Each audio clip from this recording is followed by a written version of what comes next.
call this meeting of the Lancaster County Capital Project Sales Tax Commission to order.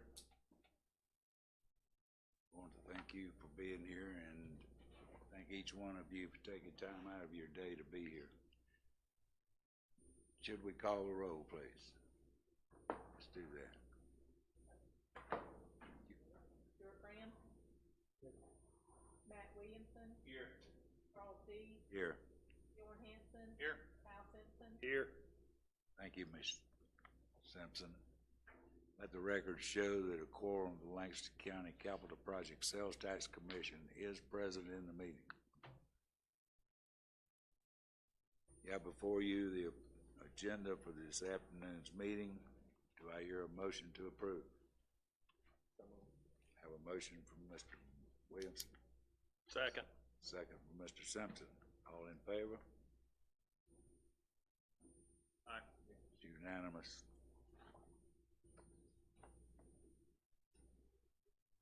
At this time, we will be in process of hearing presentations from those who have made applications to the capital project sales tax.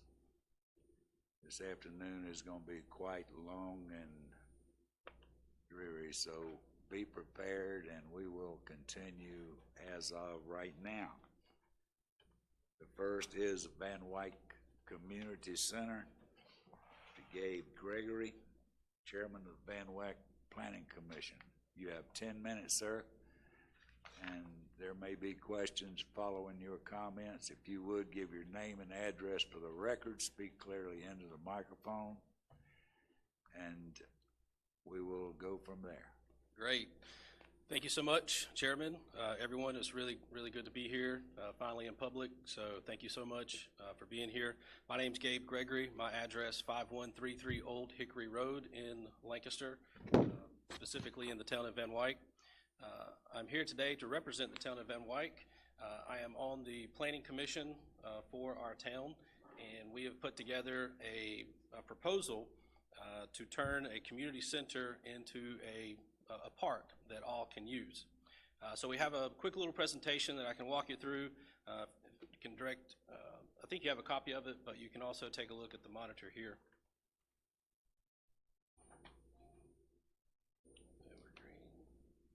All right, so the town of Van Wyck is located at the crossroad of Highway 5 and 521 at the base of the Lancaster County Panhandle. Although recently incorporated in 2017, the town has had a presence in the area going all the way back to the colonial times. Situated in primarily agricultural and residential area with large wooded areas and natural habitats, Van Wyck is a quiet, welcoming community whose residents are dedicated to preserving the area's unique character and charm. Project summary is to create a community park for people to gather and engage in recreational and social activities. The town of Van Wyck has created a master plan to enhance the lives of county residents in numerous ways by creating a community park on our community center grounds. Our plan will create a pleasant and inviting space that will allow for the community to gather, exercise, and play. The revitalized park will feature picnic areas, playgrounds, benches, a bandstand, art installations, a walking track, workout stations, a little free library, as well as tennis, pickle, and basketball courts.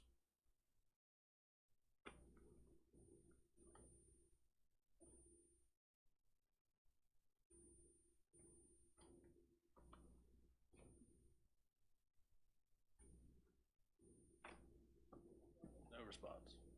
Thanks. All right, so what makes a community truly livable? There's two important qualities, are access and convenience. Nearby parks help people make smart choices. Parks provide opportunities for people to exercise, gather with friends, or simply enjoy the outdoors. Communities with multiple parks nearby may provide greater access to trails, athletic facilities, picnic tables, playgrounds, and more. The town of Van Wyck currently has a walking track and an unusable tennis court. Both were created through years of fundraising efforts. The tennis court is no longer usable and the walking track desires resurfacing. There are currently 0 parks in our area. You gotta go back.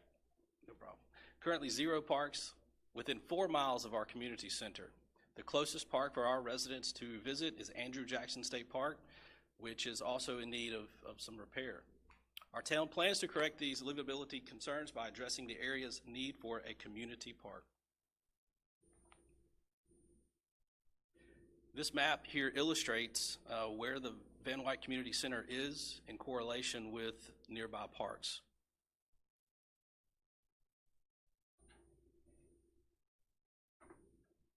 According to the AARP, Van Wyck is a below-average community to live in based on their metrics and scoring.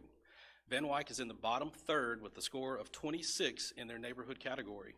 One measure attributing to a low neighborhood score is access to parks.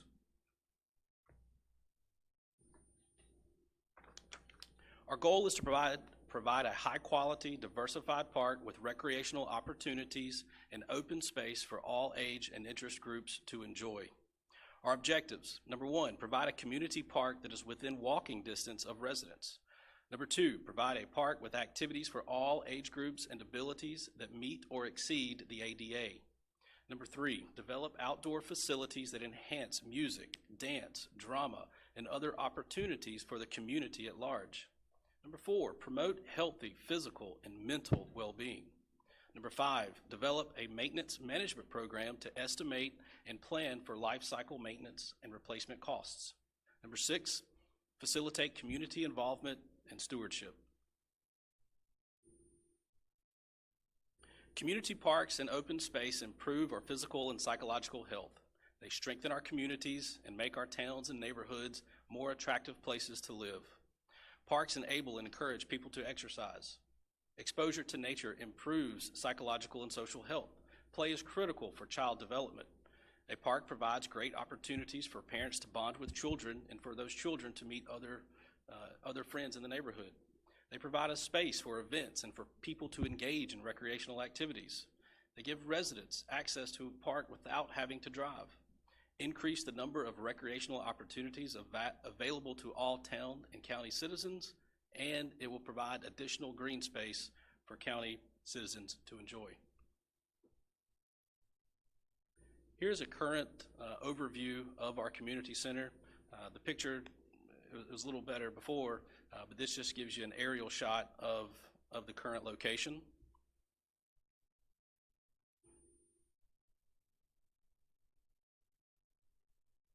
And here are some pictures more close up. You can see the tennis court. Recently a tree fell on a fence, so that's a hazard right now. You can go forward.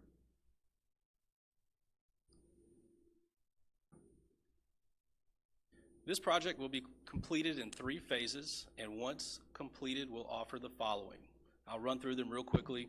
A resurfaced walking track, tennis and pickleball court, a half-court basketball court, workout stations, a playground area for children's 2 through 12, art, nature, and historical or educational displays, sheltered picnic areas, playscape hills and boulders, a little free library that's already there, a stage amphitheater, paved parking, enhanced entry plaza with flagpoles and seating, benches, and additional landscaping. And here is a copy of the actual plan. You have one for you, but this is just a good overview of what it would look like once completed. Here are some examples of the equipment that we would like to install.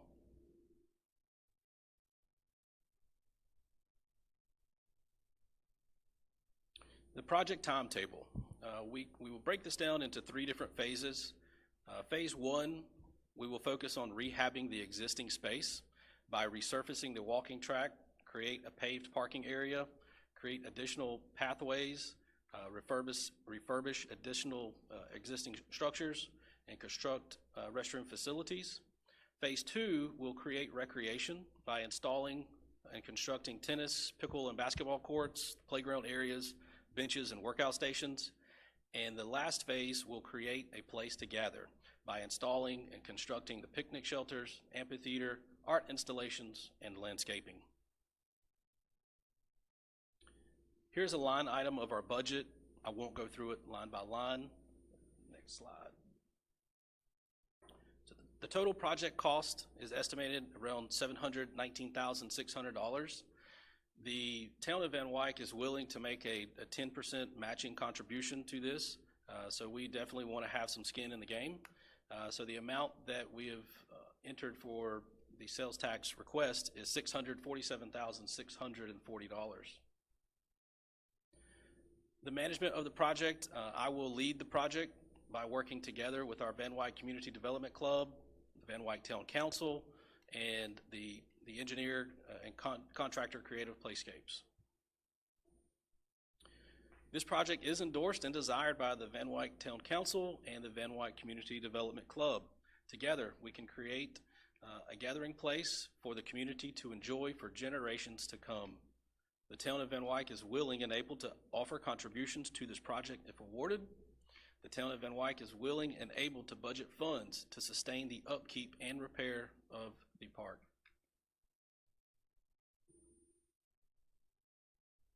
Thank you so much. Any questions? Questions? And you are intending to utilize the existing facilities that you've got there by rehabbing them? Is that correct? Exactly. Yep. And Mr. Willis might correct me if I'm wrong, our county administrator, I should have recognized him sooner. There are some things that are mixed into this deal, like item number 7, the art type stuff that's actually not allowed by capital project sales tax. Is that true? Things like artistic and all that would more than likely not be allowed. If a lot of what you have is art, if you're painting a mural on a building, that's fine. But if it's a statue or sculpture, that's not allowed. It's considered equipment. Has to be real estate or something that would go into the real estate. Yeah, and fortunately, all of the art that we would use is already on site. We have Bob Doster in our community, and he has several pieces that are already on site, so they would just be relocated. There are no dollars being requested for any art. Anyone else? Yes. Yes, Mr. Woods. On the, I believe it's slide 17, start date to completion date, has that been renewed as far as redone? It said start in March. No, sir. Whenever we submitted this, it was pre-COVID-19, so none of the timetable, the months have not been changed, okay. But it should still take around the same time. Around the same time. When would you expect starting it? As soon as funds are awarded. Okay. We do understand that capital project sales tax 3 would actually start May 1 of 2022. And we are away from that simply because it has to be voted on during a general election. And the last general election prior to that date is in November of this year. So that's the reason we're in this process now. Yes, sir. I just had a question to expand on what Mr. Wilson was talking about regarding eligibility. Are any of the other items that were listed in here ineligible because they're more operational or maintenance? None of the other items, gate pause or anything like that, on a number of projects you'll hear today, artwork, lighting, for some reason, included that. Of course, that's not included in some of the projects that we just pulled, fire trucks, radiators, things like that. Their equipment. So this would be fine with the budget and the bill of work that's put together. Okay, thank you. And some of the other projects you may hear, if they were to be awarded, we have to have a clause that certain items would not be permitted. Okay. Up to the group, how much you may choose, or deduct, or just say we'll give you this much, and here's the clauses attached. Okay. Thank you, sir. Anyone else? Thank you, Mr. Gregory. All right, thank you, everyone. And remember that this presentation is great. It does not guarantee funding. We will consider it tomorrow afternoon. Great, well, thank you for your consideration. Thank you. Thank you. All right.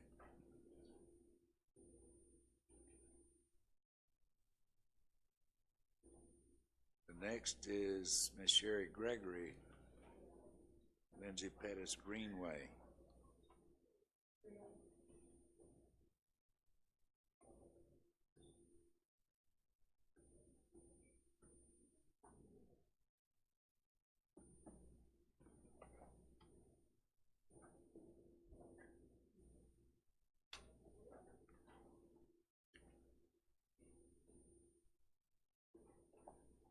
Good afternoon. If you would state your name and address for the record. Sure. Actually had some materials for you all. Can I give them to you?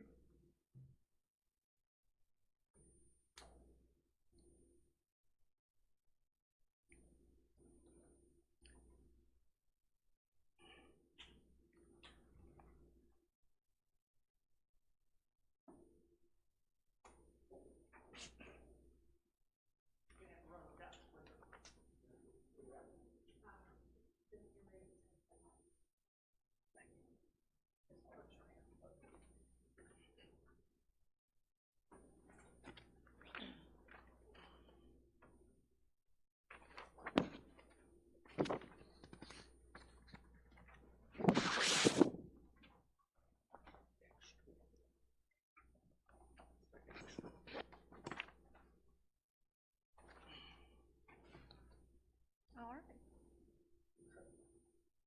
Well, good afternoon, Chairman Dees and members of the committee. My name's Sherry Gregory. I'm president of the Lindsay Pettis Greenway. Address, please. 805 Blenheim Court, Lancaster, South Carolina. Thank you. You will have up to 10 minutes, and then there will be possibly some questions after that. So, Okay, go. great. Well, this is certainly an extraordinary time. It's quite surreal waiting to present and sitting in chairs outside, spaced apart from folks we know and work with regularly. And I think, you know, your charge as a committee was difficult before the pandemic, and there's certainly many important and much needed projects for your consideration. Tax revenues are always difficult to project.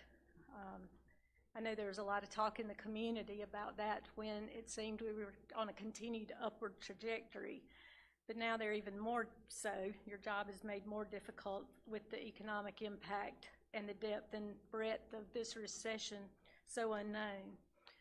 But despite the economic uncertainties, I think there are several things that we can be confident of. One is that the Charlotte region will continue to grow. Charlotte is now the 15th largest city in the nation. It's just surpassed San Francisco, according to the Charlotte Observer just last week. Charlotte's growth rate ranks 5th in the last decade among all U.S. cities of 500,000 people or more. I think a second certainty is that people and businesses will continue to relocate from big cities. As shown on the map on the slide, those big metro areas typically have oppressive tax rates, and they're driving businesses and people to continue to leave. I think the recession will just exacerbate that, and we'll have a continued exodus as people and companies seek to move to less expensive, tax-friendlier places to live and work. And then thirdly, I think this pandemic will permanently change the way we work. Just last week, Mark Zuckerberg announced that Facebook will permanently allow teleworking. That means that employees can live wherever they want. Many employees, many companies rather, are finding that they can retain productivity and reduce their overhead by adopting teleworking as a permanent strategy. In some ways, this pandemic has only accelerated and normalized what was becoming more common. So because work is becoming portable, young professionals and younger families are choosing where to live based on the quality and kinds of amenities places offer. Whereas young families and young graduates used to be compelled to move to an area for a job, Now jobs can often move with them to wherever they want to live. So what do these things mean for Lancaster? Well, I believe that it means that the trend of people and businesses locating to the south for our lower cost of living and our attractive climate will continue, and that our economic recovery will consequently be strong compared to the rest of the country. As people move to the region, we'll be competing with the communities around us to attract new residents and businesses, and increasingly, they'll be looking south of Highway 5 as Indian land gets more and more populous.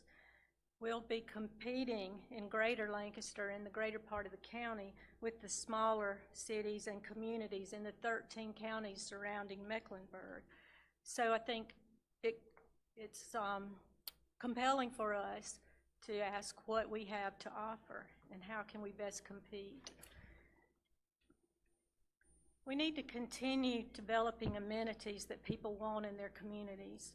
Developers and economic development professionals have dubbed highly desirable places live, work, play communities.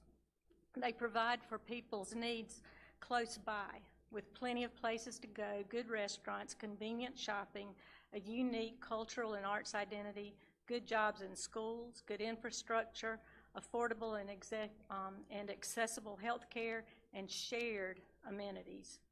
By shared, I mean that rather than owning a backyard swing set, for example, they'd rather walk to a playground. And tying all of this together is walkability. They want to be able to walk or bike to all of these places. So I believe that Lancaster leaders have recognized this already and have begun to reimagine our community along these lines.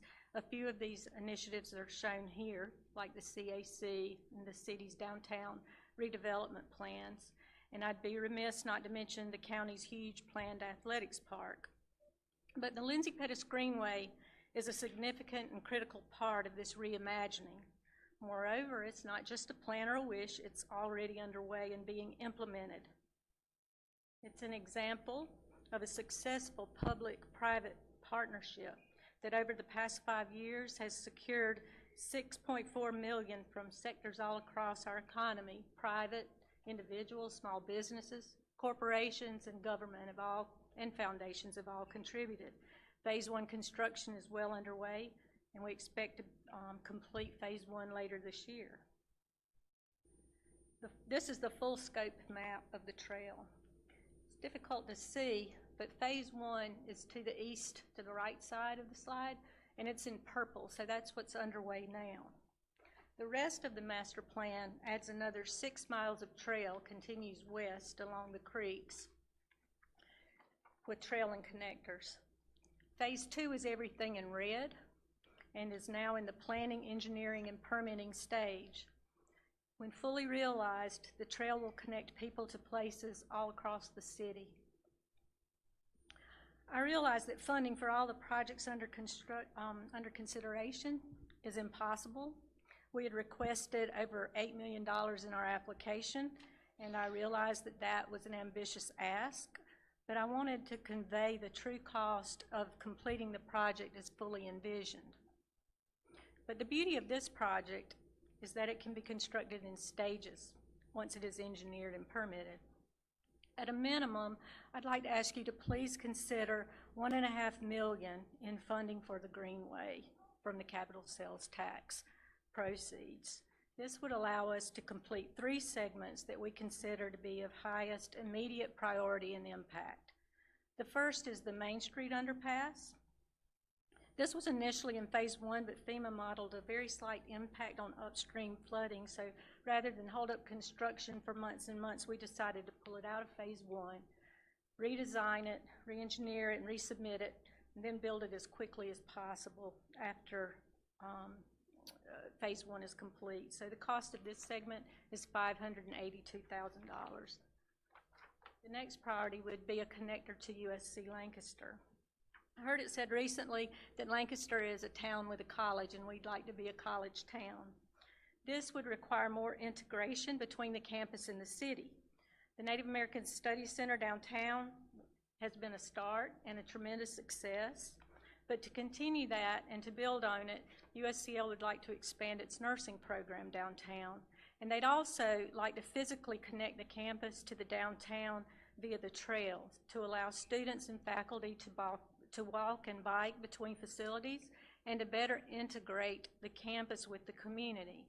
Connecting to the Walmart area and the YMCA would also increase the trails utility to the community. And the cost of that segment would be $423,000. And then the third segment of high priority to us right now is the Forest Drive connector.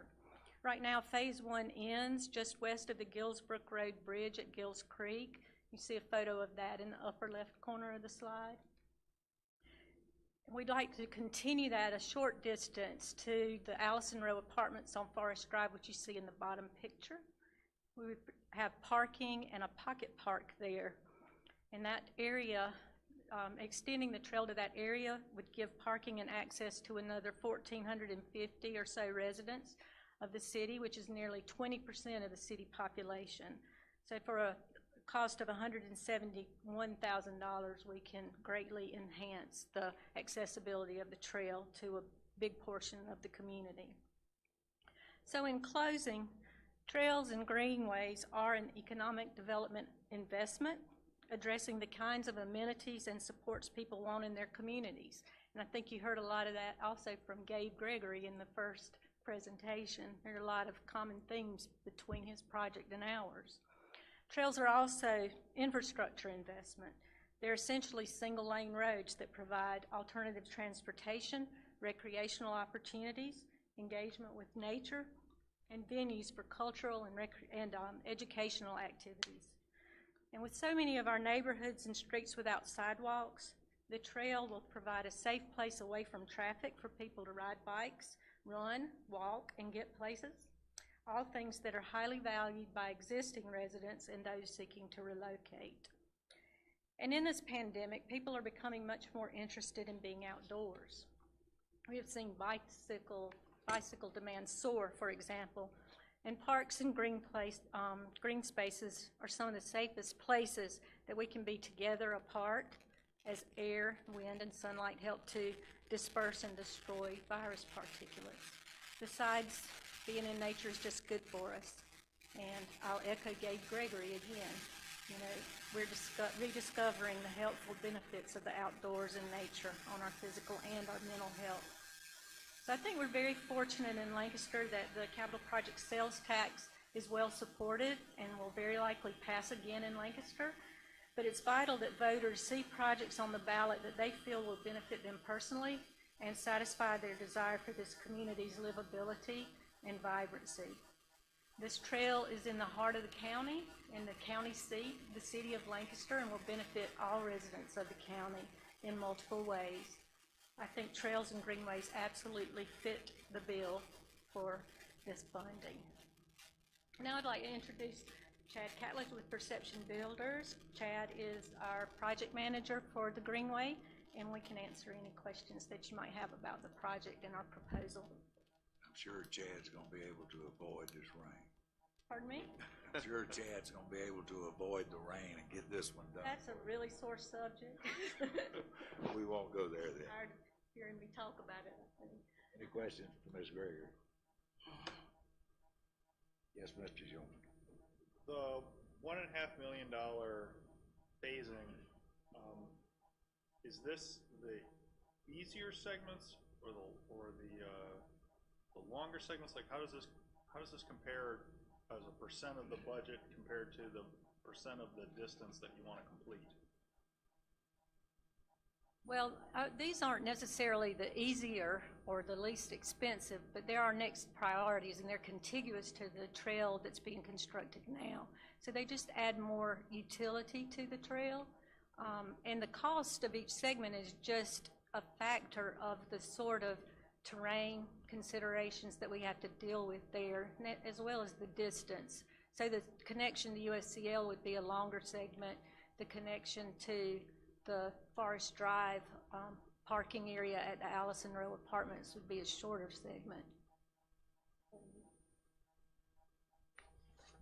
I have a follow-up question. Yes, sir. So if you had the 1.5 million, would you then use the, gosh, where is it? The 2.5 million that you committed, so it would be a $4 million project to do this now, or would you use a proportional share of your local commitment to augment this $1.5 million request? Well, the fundraising atmosphere has certainly changed a lot since we submitted our application. And in our budget, I have to go back and just rethink what's actually possible now. For example, we had funding we had place markers in the state budget in both the House and Senate. And of course, the state budget process has just been blown to pieces. They're not even convening until September to consider it. So this funding would allow us to construct these 3 segments. We'll continue fundraising and continue our efforts to put together funding for the rest of the trail and to continue west from Gillsbrook Road. Continuing west is we'll be able to connect to the hospital campus and the healthcare facilities in that area, the county facilities, and DHEC over near the former Barnett building, and to the public recreational fields at Springdale Park. So, as I said earlier, all of these segments, once they're permitted, we can construct as we raise money. So they're not dependent on one another, and they don't have to be done simultaneously. Was the order of the segments that you talked about, was that the order of importance, or is that just? Okay. Those are just priorities for us. The city and USCL would like for us to connect the trail up to the Walmart retail area and the USC Lancaster. We feel that getting underneath Main Street, which, as I mentioned, was part of our Phase 1 plan, and we had a slight upstream flooding impact. What was it? It was fractions of an inch, a 1/13 of an inch upstream. And so our permit was denied. And that permit process is so long and involved, we decided just to pull it out so that it wouldn't hold construction up for an unknown period of time. I mean, we felt like it could be months and months to redesign and do that, and we wanted to go ahead and move forward. So we're still committed to doing that. To go under Main Street when the first phase opens. Initially, folks will have to get off the trail and cross Main Street and get back on the trail. They may not be headed anywhere on Main Street, so we want both. We want them to be able to get off there and ride up White Street on the new bike lanes and go places downtown. But if their destination is the Bar Street area or the Forest Hills area, we want them to be able to stay on the path and go efficiently. We just feel it's safer and scenic. Okay. My only question, and I've asked it before, my concern is not so much as Mr. Catledge building the trail or the donors and whoever providing enough money to get it done at some point. How are we going to secure it? How are we going to make people feel safe going up and down this trail when we have so much of this type of stuff happening all over the country today?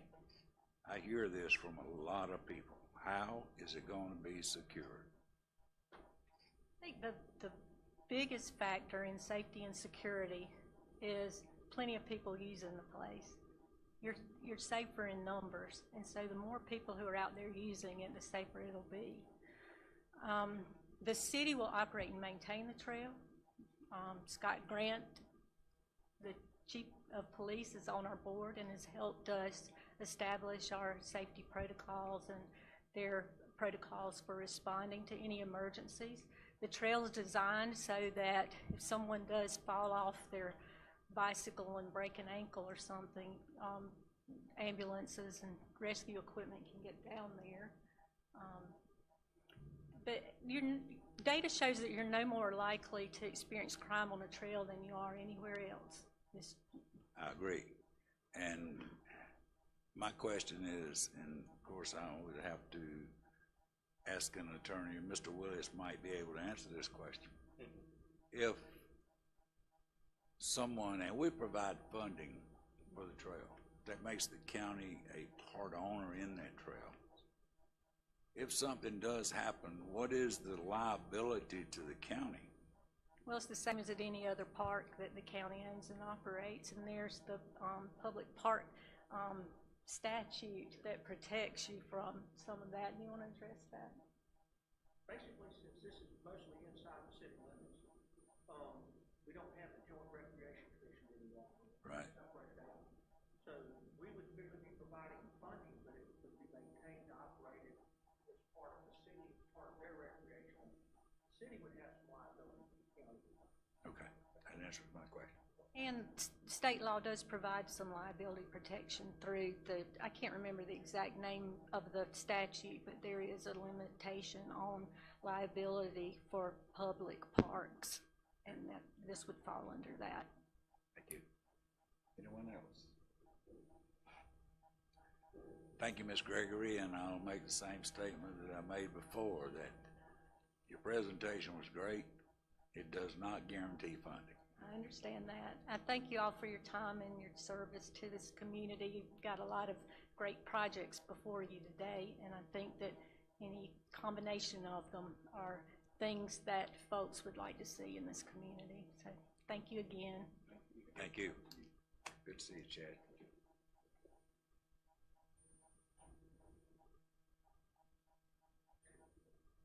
The next is Economic Development Industrial Park Road Project, Mr. Jamie Gilbert. And we're running about 7 minutes behind schedule, so we're gonna tighten up.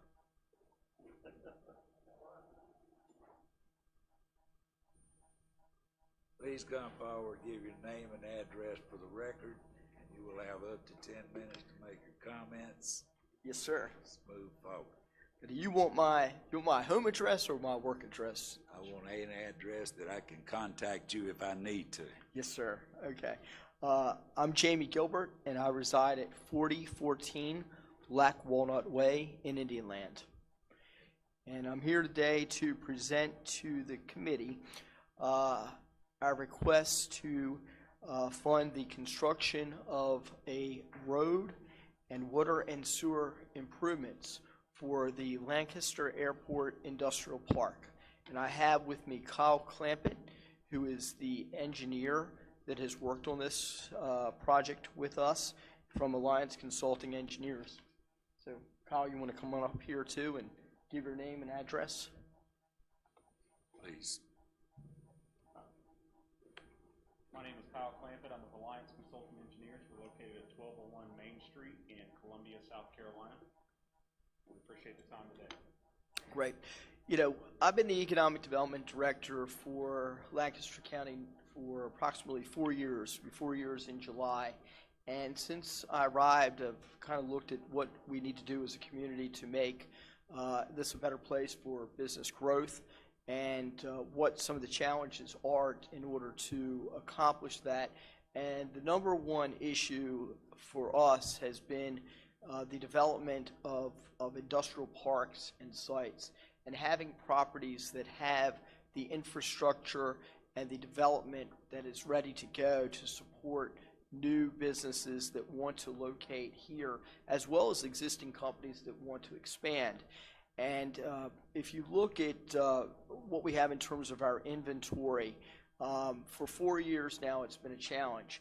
We think we have finally found the next really great industrial property that can become another employment center for the county. You see a number of employment centers right now up in Indian Land, whether it's Bales Ridge Corporate Park or McMillan Industrial Park, and even down here in Lancaster with the Lancaster Business Park on Quality Drive. And so we've been searching for that next location that will be able to accommodate our growth needs for industrial companies. And so what we have found, see if this will work, is a site that is 483 acres that surrounds the Lancaster Airport McWhorter Field. It surrounds the north, the east, and the southern sides of the airport. On the property, you will find that of the 483 acres that are there, we have approximately 407 developable acres right off of Highway 9. It's in a perfect location in terms of access to the regional market, the Charlotte market that we're part of. We're 35 miles south of Charlotte from this location and 50 miles northeast of Columbia. The property is already zoned for light industrial.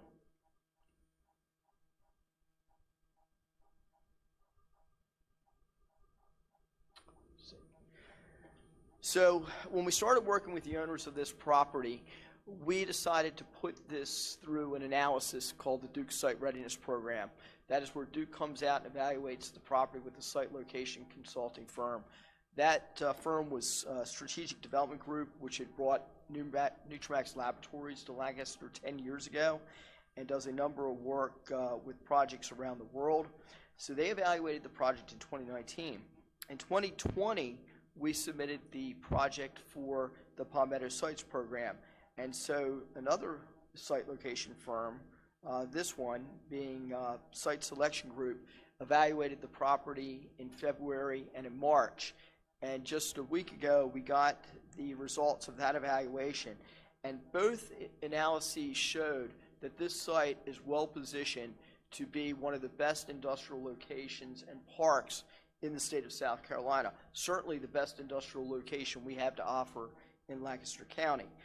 The strengths of the site are it already has most of the utilities there. Water, sewer, electric are already on site. The demographics are extremely strong. They looked at 15 sites this go-round, and they found that this site was probably in the top 2 as far as locations go to being able to support a workforce for industrial manufacturing. The challenges, however, that they noted are wetlands and roads. And so I will let Kyle talk a little bit about what's been done to address the wetlands and why the road issue is so important. Kyle? Thank you. Just for the center since the other one's not working. All right. So as Jamie mentioned, the two entities that have been looking at this and the importance of Duke and both the Departments of Commerce looking at both of these and giving them their seal of approval is that as a path for grant funding as well.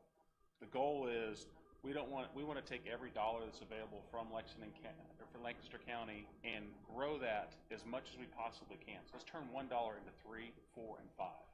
And the way you do that is first, the initiative is we have this request today through the Capital Project Sales Tax Funding Program that shows investment by the county to improve your odds of approval by both of those entities in the future. When we get to the end, Jamie's going to talk about some of the funding strategy we have for some of the numbers you're going to see today. But the way we get there is we've got to clear some of these hurdles. The hurdles are the wetlands delineation and the road. Today's prospects don't have time or vision. They need to have the road in place because they're coming from all around the world. When they're in Europe or Far East, in Asia, sometimes permitting is a lot longer timelines than what we experience here. So they see a crossing of a creek and they think, okay, you're years away, and they're going to turn away right away. So the biggest challenge is getting into the central portion of this park initially. And what we're looking at now is phase 1 area. I'm going to use my clicker because I don't know if that laser's working or not. It is. But I'll point back here so it actually is showing up. But the location, it's kind of hard to see on, let me back up one, Jamie, real quick. Back up one. That shows up a little bit better on that aerial. Phase 1 area is this location.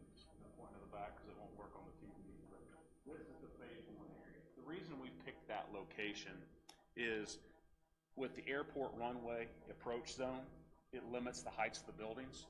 But in that phase 1 area, you don't have as many height restrictions. So we want to focus on that area first. So to cross that, we had to first do the wetlands delineation. That was completed back in January. We're waiting on the Corps to confirm that. But the routing is contained within essentially the creek locations throughout the property itself. So we have the wetland limits determined. And if you look at what these analyses said from the site consultants, the wetlands is a critical issue. So we've already taken a major step in addressing the #1 concern for the property. Absolutely. The next slide here, it talks about topographic challenges. We call those opportunities for topography. So this site, as much area in the area of the region, you're going to have some topographic challenges. the reason we've identified the phase one area is not just because of the height restriction of the building. It's a little bit more of a flatter terrain to be able to deal with. We've got to get that roadway across that creek first. That's the first step. The topo ranges from 449 to 597 throughout the property itself, but we look at more about 40 foot of elevation change in the phase one area. That gets a lot more, urgency to be able to go faster with your site development, and it gives more comfort levels to some of these prospects when they can foresee their facility being built there instead of having to deal with 130 foot of elevation change as some of the other areas on the site. So, let's jump into a couple of them. Yeah, let's go down. One more.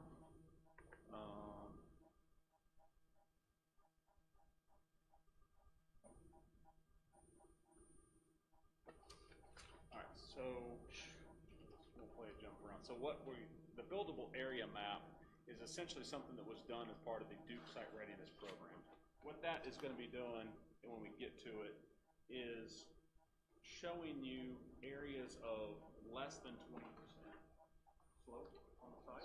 Anytime you get over 20% slope, that's not really buildable. It's feasible to do, but you're talking retaining walls, you're talking additional costs that make it not really feasible to sort of locate a building. And that's where we came up with the around 407 acres of developable area.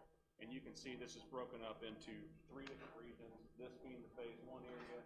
These are future phases, and at the north end is additional property to be available. But again, we're wanting to hit that low-hanging fruit. Let's get a prospect on board first before we start developing the whole industrial park and spending a lot of unnecessary funds. This shows you the master development plan showing the range of the buildings themselves. So this isn't one prospect. We're not looking for that big whale that comes in and is a game changer to the community, and we're going to sit around and wait till that one company comes. This is going to be multiple buildings, multiple companies that are going to be recruited to this area. And a lot of times you're going to see that on that Highway 9 corridor. It's going to be the smaller buildings, the 100,000, the 200,000 square foot facilities that are going to be, providing, increased job opportunities for citizens of the county. Yeah, 2.4 million square feet of industrial space is a considerable industrial park. Will be one of the largest in the region.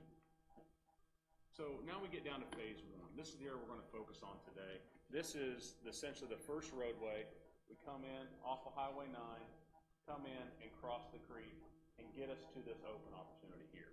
Right now, we're not asking to go ahead and grade any of that area out. We just want to get the roadway in, get the infrastructure in place, clear those long lead time items, which is crossing a creek, getting wetlands permitting to cross that creek.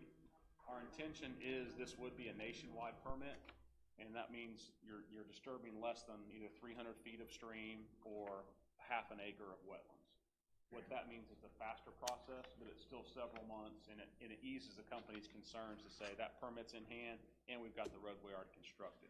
That would be a culvert. We don't want to start introducing bottomless culverts. That is a pipe culvert. You minimize your risks with retaining walls not being needed, but we do have guardrail included there for the crossing itself, and you'll see that in the cost estimates that have been provided. So when we back up, this is the overall slide. This is showing you what it would take to get across that creek. For the roadway, we're talking 1,300 linear feet of roadway and stream crossing. The number you see there of 1.485 million is the construction. There's a 10% contingency built in there. There's engineering fees, construction oversight, due diligence, wetlands permitting, wetlands mitigation is all in that number. And there's also detailed backup in your packet as well that shows you how we got to that number, but we wanted to first start with the highlight numbers. The next two were water and wastewater. Those were just over $200,000 for the two combined. That's where we're working with some of the utility providers to help provide that funding. So the request has been submitted at the total, like the 1.7 amount, but we also know funds are limited as far as this capital project sales tax initiative. So we're looking for ways to show that this project isn't relying totally on the capital project sales tax. We'll be working with utility tax credit for the local utilities, as well as the utility providers themselves covering the cost of the water wastewater. So really what we want to focus on is the roadway itself for the funding, with the match coming from the water and wastewater. The roadway is set up for 8 inches of GABC, which is graded aggregate base course, and then 2-inch binder, 2-inch surface. That's more of an industrial grade roadway that would be able to handle the traffic that we would anticipate. The water wastewater, we're not running all the way across the creek. The reason we're not doing that right now is if you build it now, you've got to go ahead and put a pump station in. You're sizing it for a hypothetical development that would be coming in. And a lot of times your assumptions need to be too high, so you're spending a lot of money unnecessarily. So what we want to do is get across Highway 9, get into the park initially, and stub it out to that point, and then we can tee off once we actually have a user into the park itself, as opposed to building all the infrastructure at this time.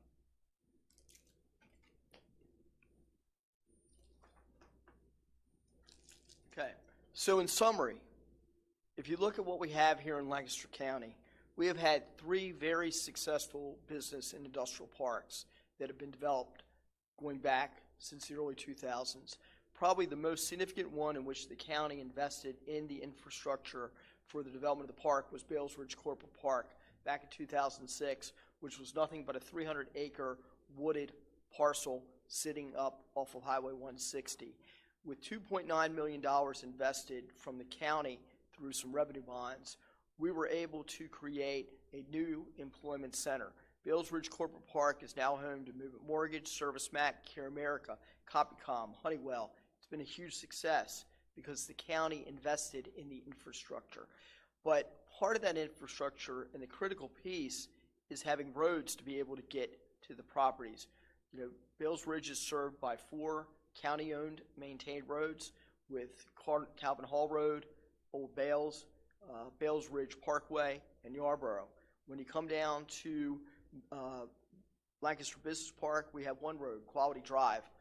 What a success that's been with Nutramax Laboratories with 2 facilities, and one of those facilities currently going through an expansion. And then you go back up to India Landing and look at McMillan with Continental Tire and Unique Loom and Cardinal Health. These 3 parks in which we invested in infrastructure now are employment centers with 3,700 jobs and over $380 million of investment, with more on the way. They've been tremendously successful for this county, have helped us through rough times when we transitioned from Springs Industries to what we are today. And so we're asking for the support to be able to put the money into the infrastructure needed for what we think will be the next great business location here in the county, and that's the Lancaster Airport Industrial Park. So with that, we'll take any questions you all might have. My first question would be, does this property belong to the county?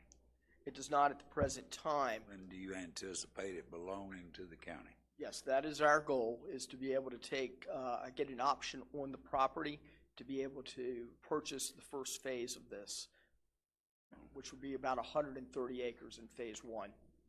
When do you think that might happen? I think that everything with... I know it's a Gibson property. I know the Gibson family owns that, and they've owned it for years and years. It's in set-out pines that they put there. I think the option's going to be the easy part. I think the purchase is probably going to be the more difficult of the two, with the way the economy has been with the coronavirus and everything we've experienced. Prior to that, we were making pretty good progress towards moving towards a mechanism to be able to pay for purchase of the property. I think an option, though, is definitely something we can secure for it. Mr. Gilbert, my problem is with the short funds that we have available, with the 23 applications that we have, I feel a little bit concerned about providing funding to put a road in on a property that does not belong to the county. I will say this: when we did Bales Ridge Corporate Park, it did not belong to the county. When we did McMillan, it did not belong to the county. I wasn't on the commission then. I understand, sir. But all of those projects were, the good thing about this site is we do have one control mechanism on the property, and that is the property is zoned light industrial.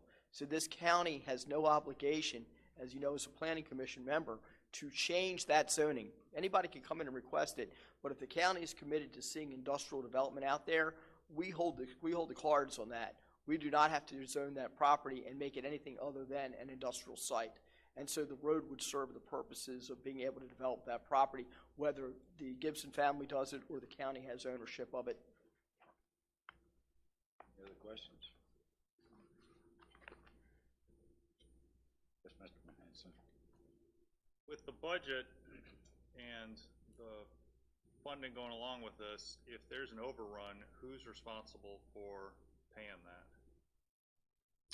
Right. So in the case of the overrun, it certainly would probably fall back on the county. Now, there are some things that we're looking to do, as we've done with other projects and developments in the past, to offset those costs. One of those are through the utility tax credit program offered by Duke and Comporium, and that is getting grants from them that can be done annually. They won't commit to more than 1 year, but sometimes they will go out 2.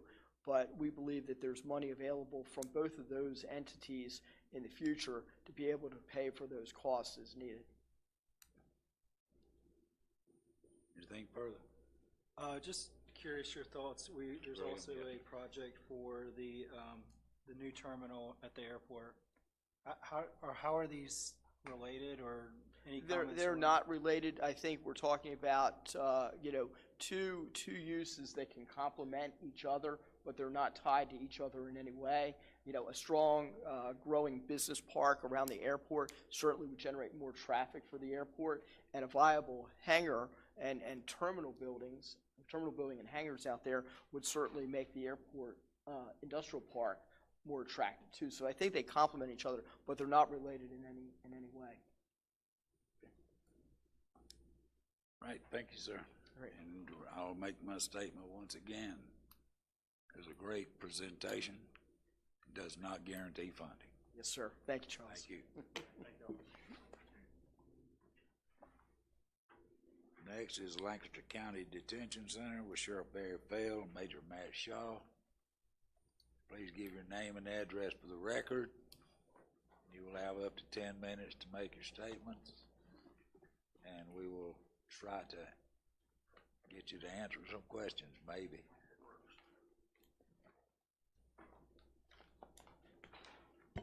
Barry Fell, address is 1520 Pageland Highway, Lancaster. Sheriff Barry Fell. Major Matt Shaw, same address, 1520 Pageland Highway, Lancaster. We stay together. Thank you. Major, start with the PowerPoint, then I'll follow up with any questions you may have. Good afternoon, lady and gentlemen of the committee. I appreciate you being willing to serve on the committee and hear all of us out. Bottom line is that we need a new detention center. Our current facility is 40 years old, and we have an addition that is 30 years old. In a nutshell, in the simplest way I can say it, is that our existing facility is dangerous for the staff and the inmates. It's overcrowded. It's below current jail minimum standards. It is inefficient, and it's a money pit. And when I say money pit, there are a lot of things you'll see in the presentation that we can continue to fix as we have done over the last 40 years. But that does not solve the root problem of this facility. The only thing that will solve the root problem is a larger facility. Moving along, overcrowded, which in my opinion is our #1 issue. We have 121 beds in the facility. 48 are what you would consider minimum standard or minimum security dorm style housing. That's 40% of the facility. 40% of our inmates do not meet that security level. They require a higher level. Jail minimum standards set by the Department of Corrections requires that every inmate have a bed. Operational capacity, which is another number, it's kind of a made-up number that the experts put a formula to, and essentially it's kind of the working capacity of the facility. What can you logistically handle by keeping inmates separated, moving inmates in and out, having places for inmates that require special attention, and that number on our formula is 91. So we have an operational capacity of 91. 2019, our average daily population was 165, and the one-day high was 211. which means we have anywhere from 40 to 90 inmates on the floor with nothing but a mattress and, of course, a blanket, and obviously that is an issue. Our female population has become quite problematic. Over the last few years, it has doubled and almost tripled. We have traditionally seen anywhere from 8 to 12 females in jail. Now we're having anywhere from 25 to 35 on a regular basis. The next part of the overcrowding issue is classification. Obviously, we're required to separate inmates based on a number of different reasons, and the only one that we're successful on is male and female. We are successfully keeping our males and females separated. Other than that, we're not able to do it. Sentenced in pretrial, SCDC standards requires that those be kept separate. We cannot do it. It is not possible. We do not have the different places to put them. Gang members, co-defendants, inmates who have special medical needs versus healthy inmates, inmates who are suicidal, security levels. Not every inmate that comes to jail is a problem inmate. Some behave themselves quite nicely. Some do not and will not play well with others, and we can't house them with, the ones that do obey the rules. It makes classifying and separating our inmates almost impossible in our current facility. I talked about SCDC jail inspections. So the Department of Corrections is the regulating authority for all jails and prisons in South Carolina, and they come twice a year to inspect our facility. I've been the chief deputy since 2011. We haven't passed an inspection since. We didn't pass them before then. I didn't have knowledge of that, but we weren't passing them then either, and we're still not. And we're not going to be able to pass them without a new facility. The things that we commonly get cited for are listed on the board there, I'm sure in your packet. I won't talk about all of them, but just a couple. There's really only one on the list: insufficient personnel. We don't have enough staff. That's the only one that could be fixed without a new facility. Moving along, core space issues. So the core space is kind of considered the operational part of the detention center, the booking area, the medical place, anything other than where the inmates actually live and are housed, the storage areas and that kind of thing. So we are dinged every year by the Department of Corrections for having an insufficient core space. The plan that's in front of you from Mosley Architecture about the construction of a new facility will support a 400-bed core. Now, it's not to build a 400-bed facility, because the real money in detention centers is the sales. That's where the big money comes from. So it's a 300-bed facility with a 400-bed core, so that if in the future we needed to add additional housing units, we would be able to do that. So here's some of the inefficiencies and insufficient areas we have. I won't talk about all of them, but I'll mention a few. Outdoor recreation, for example. We have a large outdoor area behind the facility. It's enclosed in chain link and barbed wire and so forth. And all inmates are required, unless they are on lockdown for behavioral reasons, they're required to have outdoor exercise at least once a week. So making that happen, we're letting them out of the facility into an outdoor area. It is a manpower nightmare to have additional personnel to secure those folks. We have fights on the yard. We have lots of different issues that are difficult to deal with. The weather plays into that. Visitation or recreation is scheduled on Monday. Well, if it's raining on Monday, now what do? We have to mess up the rest of the week's schedule to do that. The proposed facility that's in front of you has self-contained outdoor recreational areas attached to all the housing units.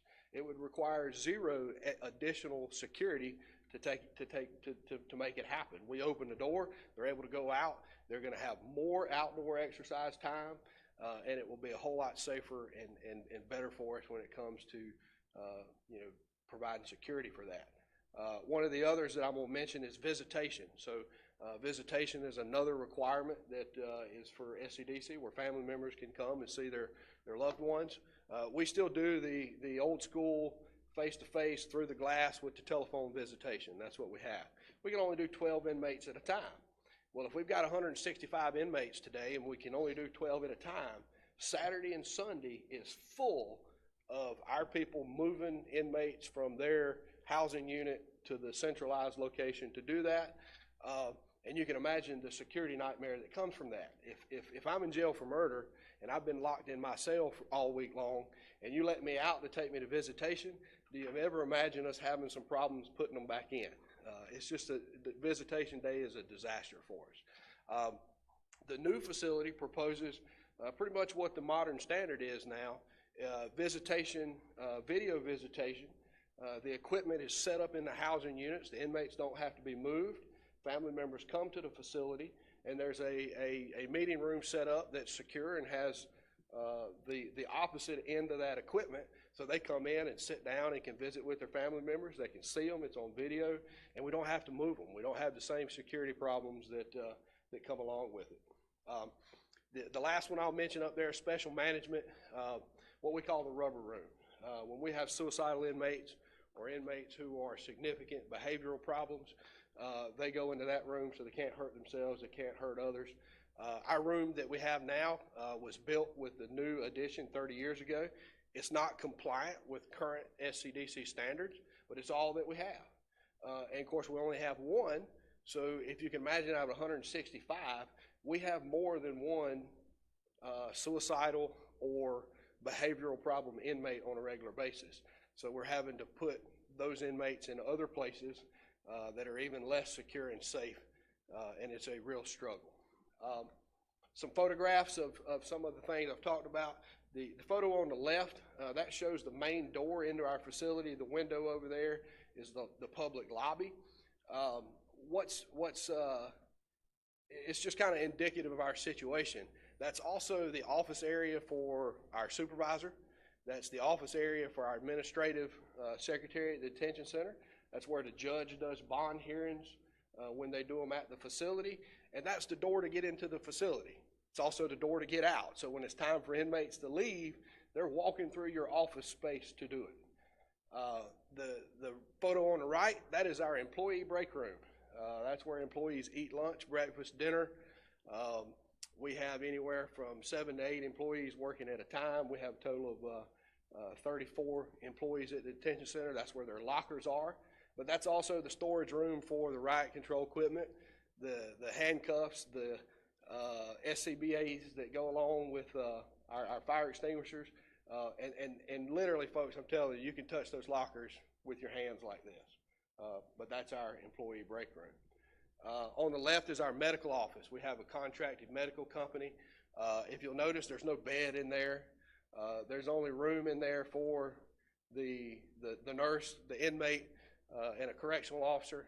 There's no observation area for an inmate that needs to be watched, by the nurse or this, that, or the other. That's it. That's all we've got. Storage room on the right-hand side. As you can see, it is full. There is not room for any additional inmate property and all the other things that go in there. Obviously, with a 40-year-old facility, we have some maintenance issues. A lot of them listed up there. I'll talk about just a few of them. In particular, plumbing, for example. We have terrible plumbing problems at the detention center. It's a combination of 40-year-old plumbing in a building that's used by 200 people on a daily basis, and it's not folks that take care of the stuff that they have. I'm sure nobody on the panel has ever tried to flush an entire bed sheet down the toilet, but it happens. We fished them out of our toilet system. We have inmates will take mattresses, they'll cut them open, take all the stuffing out of it, put it in their mattress, and then take the vinyl cover and tear it up into small pieces and flush that down the toilet. It's not your standard use plumbing, and so we have lots of plumbing issues taking place. And then, of course, some of those other issues I'll get to with a couple photos. So this is pretty indicative of what a lot of our cell walls look like. And that's paint that's peeling off the walls. And we are told, at least the final solution to all that, or final ruling on that is that when the facility was originally constructed, the walls were not properly built and sealed, so the walls weep moisture. We have tried every type of sealant and every type of paint that we could come up with to put on it, and nothing fixes the issue. It continues to do this. So from a cleanliness standpoint, it is a disaster to keep clean. We have a pressure washer. Of course, inmates are provided cleaning supplies and asked to clean their own areas. Some do very well, some don't, and we have to pick up the slack. But we go around with a pressure washer once a week, and the entire facility gets pressure washed, but we still get this. Some more kind of result of that, on the left you see our, that's the metal housing around some of our cell blocks that are basically rusting out. The one on the right is where we have windows that are essentially leaking and filling up with water, and that water overflows into the facility. This is pretty common throughout the facility as well.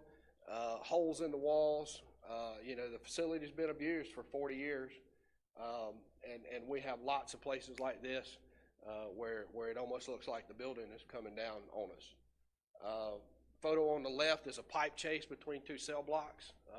The ones on the older side, the 40-year-old side, consistently stay full of water. They consistently flood, based on the plumbing issues that we have. The photo on the right, that's just another random photo of our wall in the hallway. That's a pretty common thing throughout the facility. There's a door frame on the left. A lot of our doors look like this, where they have essentially rusted and are coming loose. Now, they do have some inmate help. It's not uncommon to have inmates that will beat and kick on the door repeatedly for hours upon end, and after 40 years of that, obviously we've got some issues.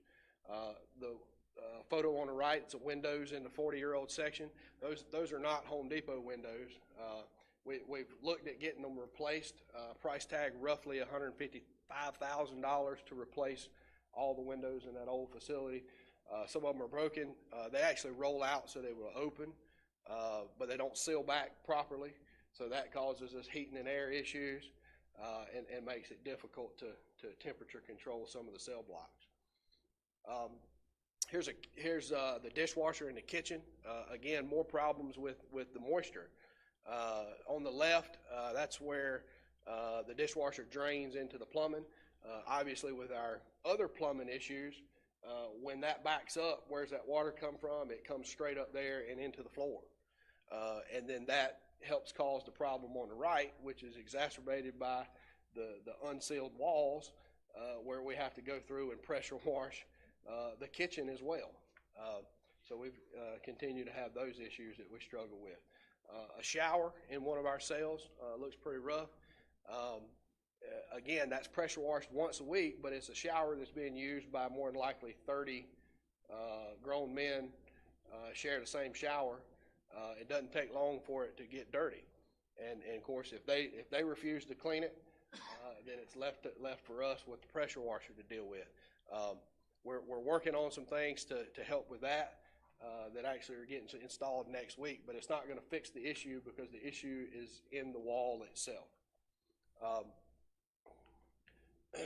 Talking about more of the money pit, just to give you an idea of some of the things we've spent money on before. We've replaced the entire roof of the facility. It still leaks, folks.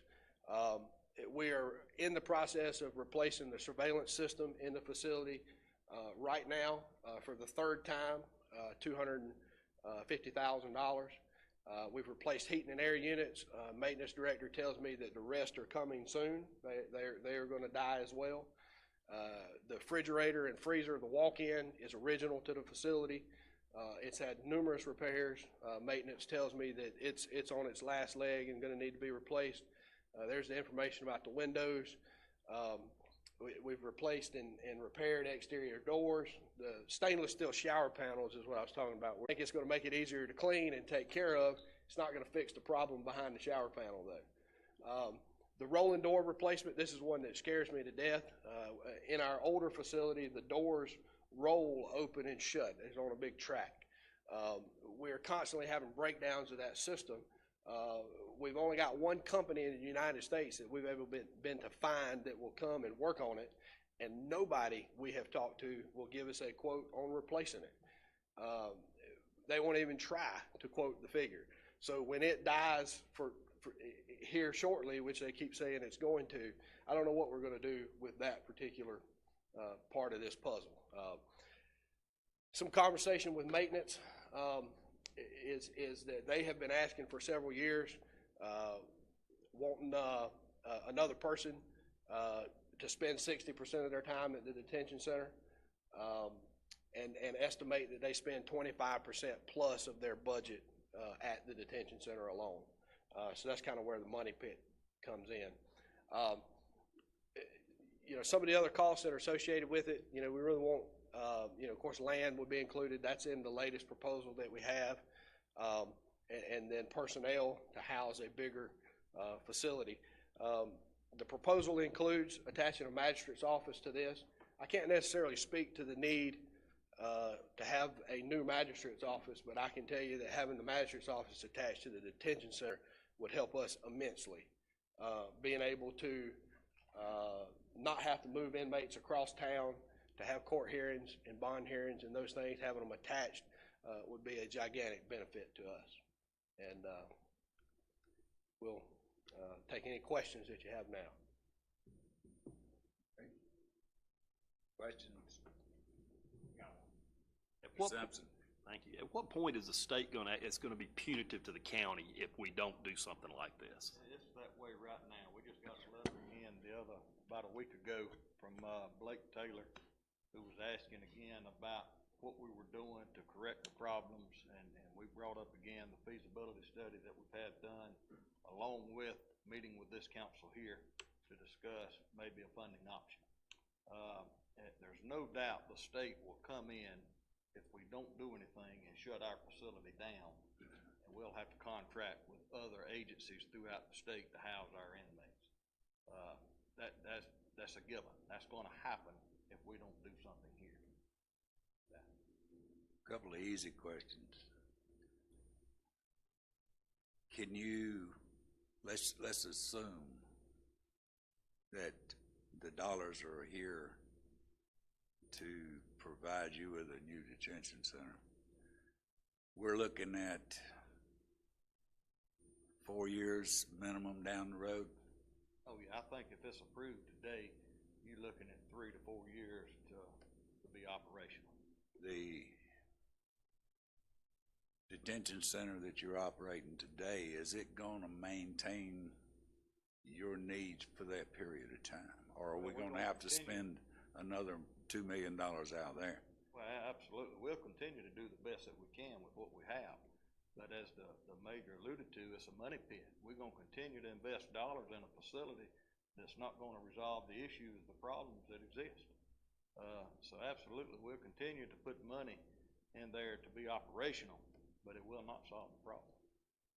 And I think that looking at the map that you provided, the property that you're looking at should help you solve some of your plumbing problems, for one, because we know that there's a 12-inch water line and a 24-inch sewer line or a 16-inch sewer line out in that area. The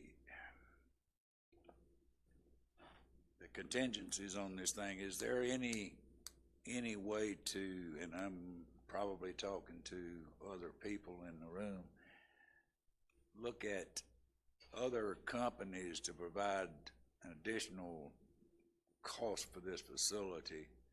I know the one over in Perkins, and they just finished up over there, was a good bit less money than this, and it's providing the same, pretty much the same bedroom that you're looking for here. The cost is extreme. We know that, and we know it's going to take a lot of dollars to do what you got to do out there. So my question was, and you answered it, could you maintain for at least 4 years? It could take even longer to get a new facility online. So you answered that by saying, yeah, if the county wants to spend the money, we can do that, so.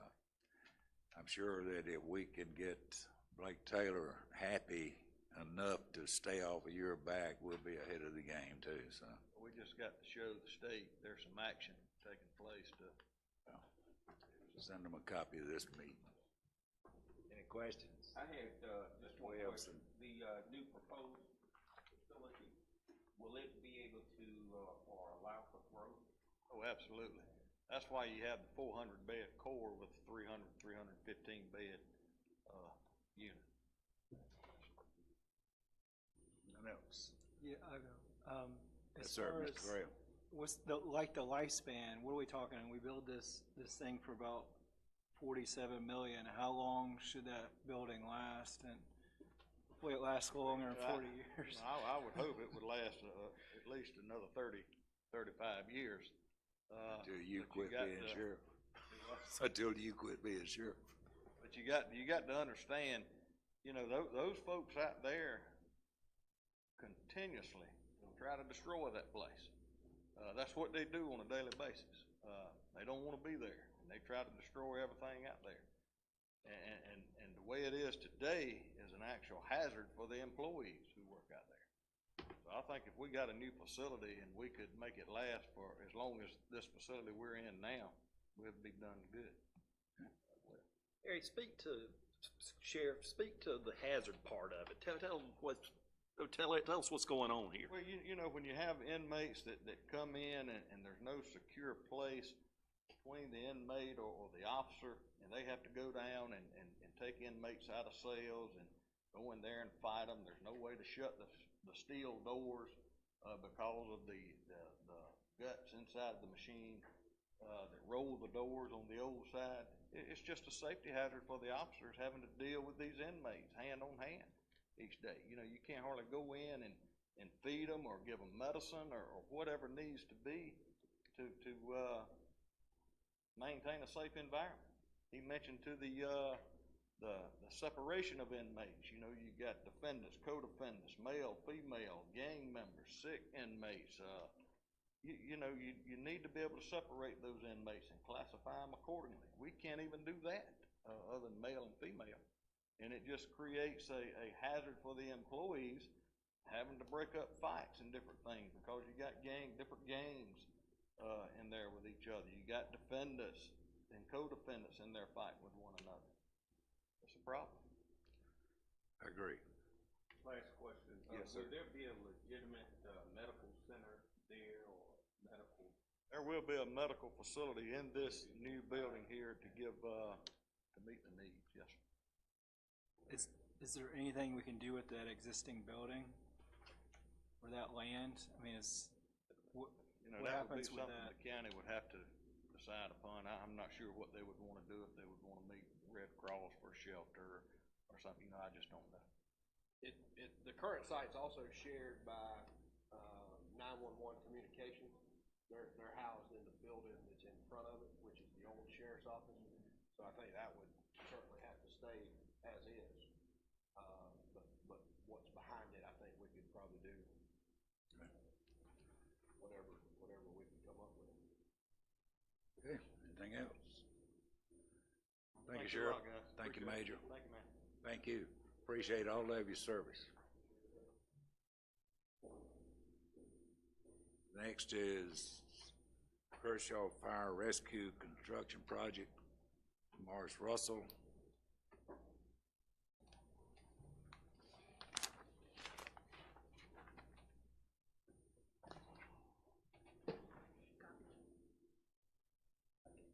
Mr. Russell, if you would give your name and address for the record, you'll have up to 10 minutes to make your statements. Yes, sir. And remember that presentations are great, does not guarantee funding. Understand. Okay.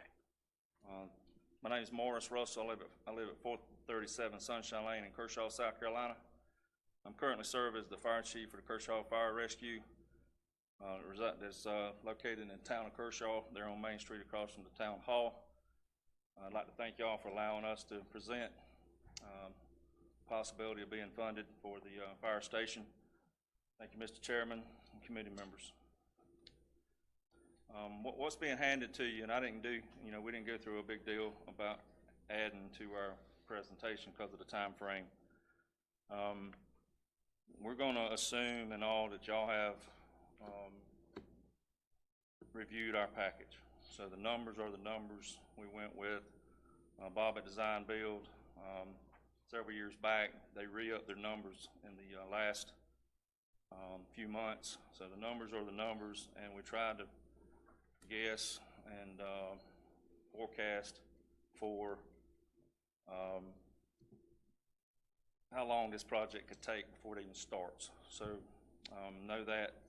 We're also going to know that we won't ask for any more additional monies, and that possibility we could not spend the entire allotment based on how much it costs to build the building per square foot and the reduction of square footage to try to meet those numbers. And we didn't have any other way of doing it than reduce square footage to try to meet the budget if we don't get any money for 3 to 4 or 5 years. So what I handed out to you were, we're going to concentrate on justification for the new fire station. There's 3 things we got going on down there. One, safety, the growth of our fire department in the area, and then the community service that the building would serve. On the safety side, we got a real issue with the building was built in 1979. It's 40 years old. And when they built the bay, they built it 57 feet long. Fire trucks are running 30 to 32 feet long. So you stack 2 fire trucks back to back, and don't fit. So now we're building fire trucks to fit into the station for replacement to try to fit that area, which causes the truck to go up or us not to get what we need to have to respond to the calls. So that's a challenge in itself. And then also we partner with Lancaster County, the town does, and this one fire station runs 42 square miles, around 40 square miles out into the county and a couple square miles in town. So it's a partnership for trying to make sure the south end of Lancaster County is covered. Trucks in the station that have to be replaced, newer units are now too large, and they're parked extremely close together. So at this point, we're having to raise bay doors to go around the other side of the building. We have no other way. We have to raise the bay door across, climb over the truck, across a pump panel to get over. So we're raising the truck 6 inches between the door and the truck, 6 inches between the 2 trucks, 6 inches between the door and the truck.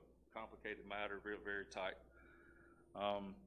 There's no option for drive-through bays where the station is currently located at right now, and we have to back our apparatus in from Main Street. Main Street in Kershaw is called Hampton Street, but it's still Main Street, Kershaw.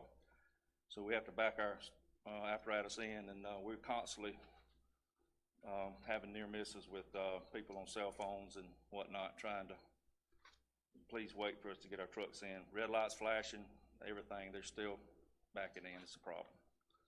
Go ahead. Okay. As far as growth, same deal. Growth and safety on the truck side of the house is the same situation. We just don't have enough room to fit. Our current classroom is too small to fit our current membership. If we put 23 members, 25 members into that classroom, and we bought special tables that are only so wide and everything to try to fit everybody in this classroom. We have a great fire department, but we end up having to open the double doors to the classroom and so people sort of sat out in the bay when we want to have a class. And that's a real letdown, especially if we have a fire academy class and 30 people show up, and then we just start out in the bay and deal with whatever's going on time of the year. Rescue, county took over rescue, and we have no way to put anything rescue-wise into the building unless it's loaded onto the trucks, i.e. boats, gators, any type of thing like that. So, and then for growth-wise, we want to add some, we got 3 daytime guys. Sooner or later, we'd like to go to 24 hours, 7 days a week, and have people stay at the station. That's not an option right now. They have no bedrooms, and the restroom facilities are not ADA compliant. we made one bathroom in the entire building ADA compliant, so that gets complicated. There would be no men, women bathrooms, anything like that. It's just, it's an outdated building. It's 40 years old. The reason we really, we want to take care of that business, that's fire service, but we want to become a real part of the community. We feel like that a great fire department is the heart and soul of a community if it's operating correctly and they're producing and talking and working with the community and all the groups.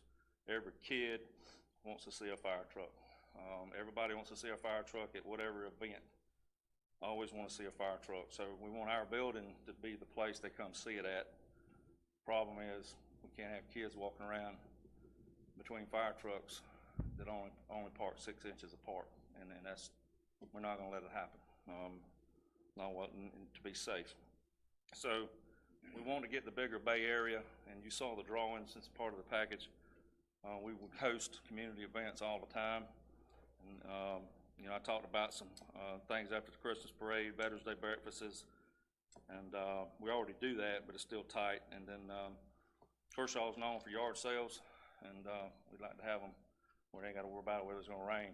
So we also have square footage, and this is the part of that would either make it or not make it, based on the square footage of the building, how much it cost to build it at the time.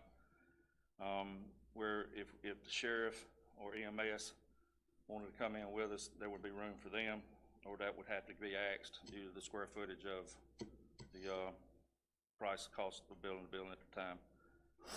Classroom, conference rooms, no matter what, would be absolutely available to our community, and our community suffers from not having a lot of places to go. So having guys at the fire station, community groups coming in, using our conference rooms, classrooms, and definitely be one of the big deals for our community, making it in the community building. And then all the above will justify and help us assist our fire department in recruitment and retention for years to come. If we can get the kids, we got 3 kids down there right now. We try to work our kids through the school program. We're always trying to get the youth into that fire department, and I think that helps us keep ahead of the curve on having enough members to respond to fire incidents. I'm gonna help y'all catch up, because that's about the gist of my situation. Other than you have my package, you have our numbers. The numbers are real.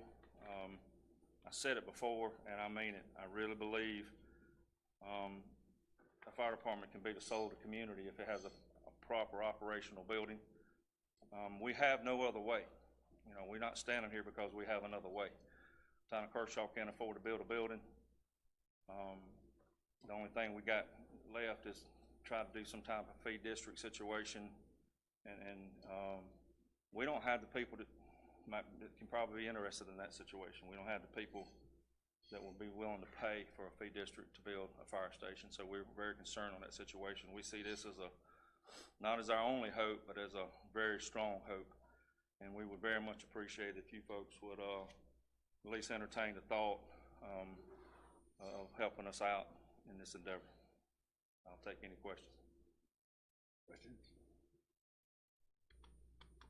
My only statement is, Mr. Russell, is as of today, I think there's 19 fire departments in Lancaster County. Yes, sir. We don't own any of them. No, sir. And we don't plan to. Yes, sir. If we set a precedent with you today, we've got 2 major fire departments, Pleasant Valley and Indian Land Fire Department, that have gone out and they secured funding through bonds to build their own stations. Yes, sir. We have another fire department in the county that I have been told, I'm not sure, but I think I am, are in the process of doing the same thing.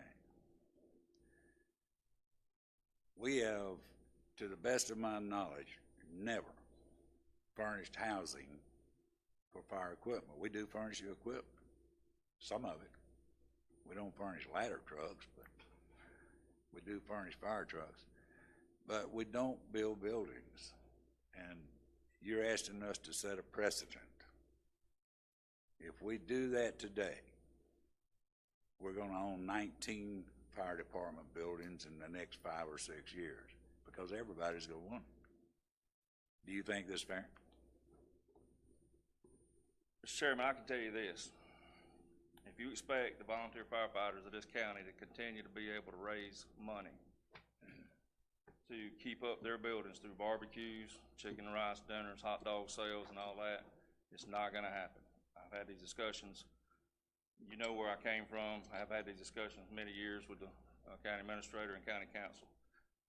Council's gonna have to, somebody's gotta look at figuring out how to build fire stations, because barbecue dinners aren't gonna cut it. There's just not enough money. You know, when you look at the ones that are raising money, you know, they're one bad barbecue away from not raising any money anymore. The two that do have the fire stations up north tax money. I just don't know how you can expect anybody to wait a volunteer time, and then the way that's going right now, and trying to find volunteers, period, to keep building fire stations. So sooner or later, whether it's Kershaw or not, and I'm looking in the crystal ball. The council or county government or county taxpayers going to get involved in building fire stations. There's no doubt in my mind. And I'm not wanting to argue with you. I understand what you're up against. No, I'm not in here for an argument. Known you for a long time. Making a statement. Yes, sir. And I can see, I'm sure, that what you're saying is going to come to fruition at some point. So we will see how it goes from here. Okay. And there again, today is not the decision day, so I understand. we're hearing from you, and we appreciate your service. We appreciate what you do for the county. And I thank y'all. Y'all got a hard road to hoe. I hate to have to come in behind the detention center. I know where that's. We all know where that needs to go. So, All right. thank you, sir. Thank you. Next is Miss Sally Sharon, Council of the Aging of the Indian Land Senior Center. Sharon, we're running just a little bit behind schedule, so if you would give your name and address for the record, and we will give you up to 10 minutes to make your comments, and then we will see if there's any questions. Thank you, sir. My name is Sally Sharon. I'm the Executive Director of the Lancaster County Council on Aging. I appreciate the opportunity to come and present to the committee this afternoon and talk about our Indian Land Senior Center. 20 years ago, I'd like to say that the Lancaster County Council on Aging and the Recreation Department formed a partnership. And in that partnership, we decided to co-locate for senior services and recreation services at the Indian Land Senior Center. You see some pictures going here. This is showing the overcrowding that it's on a slide, on a rotation, but could you do it screen at a time? You can try. Thank you so much. I'm kind of changing things on her right here on the fly, so thank you so much. If you'll go forward. These pictures show how overcrowded the senior center room is at the senior center. So thank you very much. It's also overcrowded at the on the recreation side. So they need additional space for recreation, and we need additional space for senior services and activities. Not all the seniors in the Indian Land area can purchase services. Not all can afford to go to a YMCA or afford private services for activities and such. So we're offering an affordable alternative to those seniors who can't afford their own services. We all know how important socialization is for all ages. Just look at the COVID-19 and what that has done to all of us, and how hard it is to stay at home and stay away from people. We know from research that that is important to seniors as well. We know that being social and being active can help fight off dementia. It can help fight off physical ailments as well. Before you see the Lancaster Senior Center, thank you, the Lancaster Senior Center layout. We are proposing with the 2.9 that we have requested, 2.9 million that we have requested, a similar building.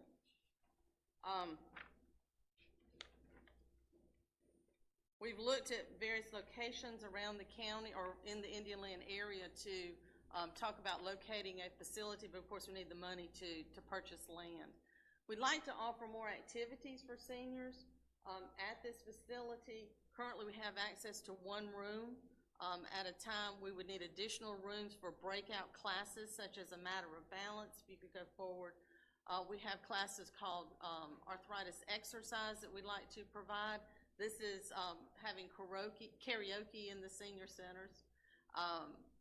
Arthritis exercise is important as we age to keep our limbs active.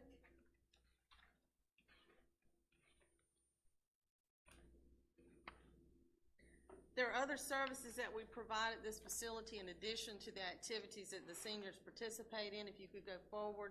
We also provide Meals on Wheels in these centers. If you could go forward just a little bit more. There, one more. And one more. Thank you. This is the provision of Meals on Wheels to help seniors who are homebound stay in their home. In addition to continuation of Meals on Wheels, we'd like to add an outdoor freezer so that we can enhance our home delivered meal program and offer choice for seniors. Right now we have one meal that we have to offer for seniors. Having freezer space would allow us to have a variety of meals that we could provide some folks choice. We have folks who are requesting special diets, so having a freezer that would allow us special diets would allow us to serve more seniors as well. In addition, if you could go forward one time, we'd like to have a hub for transportation services at this facility. Our large transportation service right now is only able to accommodate folks in the Indian Land area on Fridays. So having a hub, having additional vehicles, having additional staff at this facility would allow us to offer more transportation services in the Indian Land area. We know that from the 2019 census estimates that about 27% of seniors live in the Indian Land area. We also know that about 20% of our seniors that attend the senior centers reside in the Indian Land area. So we know that this is a growth area for senior services in Lancaster County. In closing, I would like to say that, as I said before, our lease, our 20-year lease that expires in 2022, we've been given indication that that lease will not be renewed. So it's imperative that we find a place to continue these important services that our seniors depend on in the Indian Land area.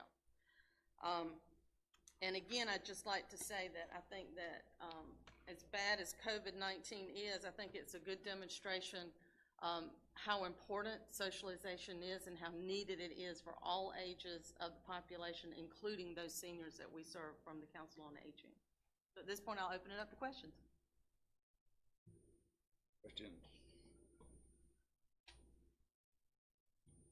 My only question would be, in the event that this funding did not materialize with the capital project sales tax, you will be continuing to look for a facility that will work for your group. We will be continuing to look for a facility that would work for our group. We would also be forced to look for the funding to either purchase or lease that facility as well. So we don't have additional funding with which we can purchase or lease a facility. But yes, we would continue to look. Do you have ongoing costs after this? You've got additional staff person, got maintenance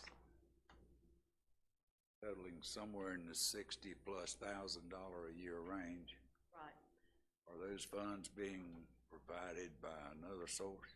They are, sir. We have operating dollars that come to us through a contract through our regional office, the Catawba Area Agency on Aging, and we would utilize those funds for operational costs. So we would not be requesting operational costs. All right. Yes, sir, Mr. Sampson. Yes, Sharon, how many seniors do y'all service in a week, let's say? I'm as close as I'm getting to needing us to go to these programs. I've never. Come on, you'll have fun. I hope so. Are you talking In county? Indian Land. In Indian Land. in this location? In this location, it varies on a given day. We might have 25 one day, the next day we might have 50, so somewhere in that neighborhood. But we're limited in capacity. Right. We have people that want to attend, and we've had to say, okay, we're gonna have to kind of work you in, maybe you can come one day a week, because we're so limited in that, just that one room. We've been there 20 years, and we've just outgrown, as a community has grown around us, we've just outgrown that room. Okay, thank you. Yeah, so we can take on more seniors, we need more space. Gotcha. Yeah, good question. Anyone else? Thank you, Ms. Sharon. Thank you for your And time. I will make the same statement to you that I made to the others. Presentation was great. We appreciate your time. It does not guarantee funding. Thank you very much. Thank you for We'll your do time. our best. Thank you.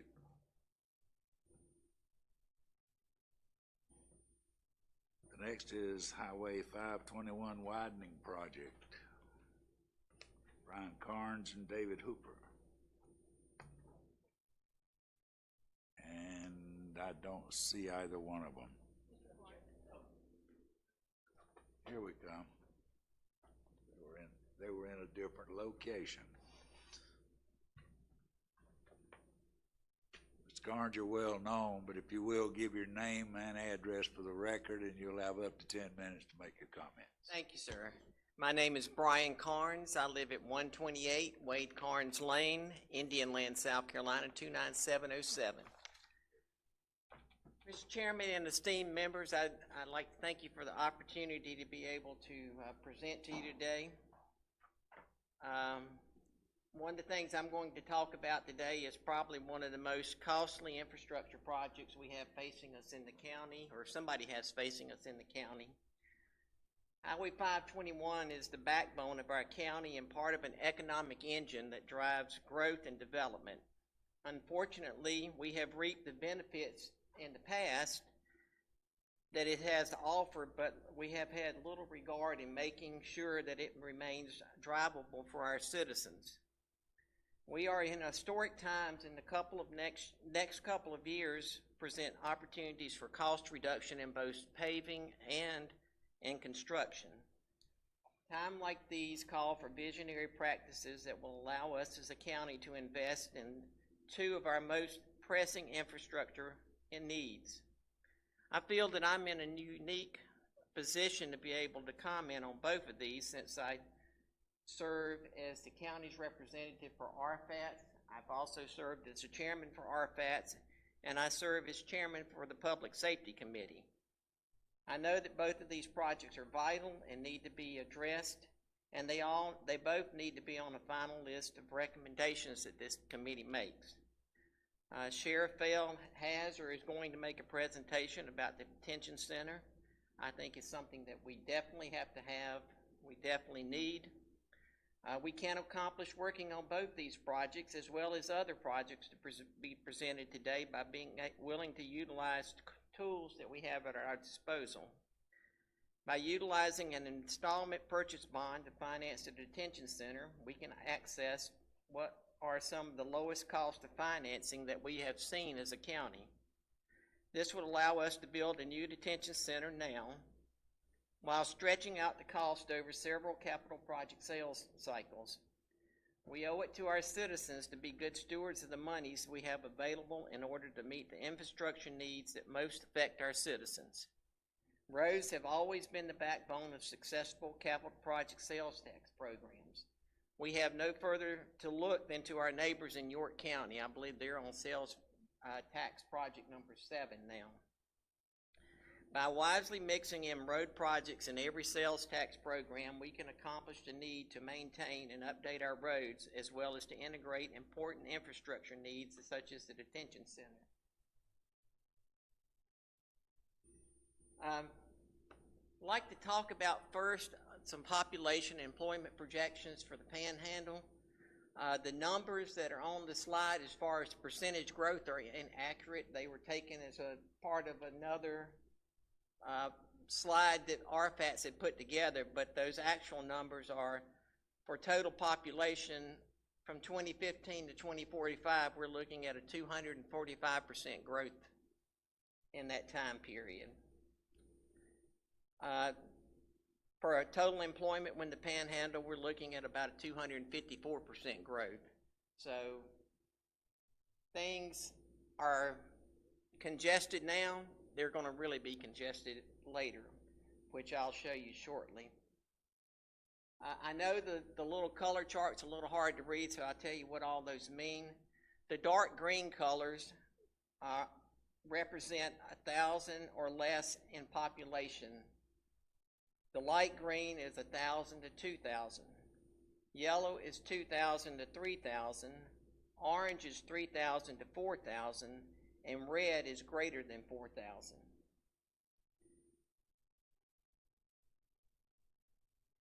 Our projection for population or for employment increase is the same color code. So we can see that there are several hot spots right now up in the Panhandle where we're having big employment growth. I think that the slides as they're presented here are probably well underwhelmed as to where we're going to go eventually. We have found that when we try to project growth for the Panhandle, that we're often always behind what the actual growth is actually going to be. Let's look at some of the changes in road volumes over the last 10 years.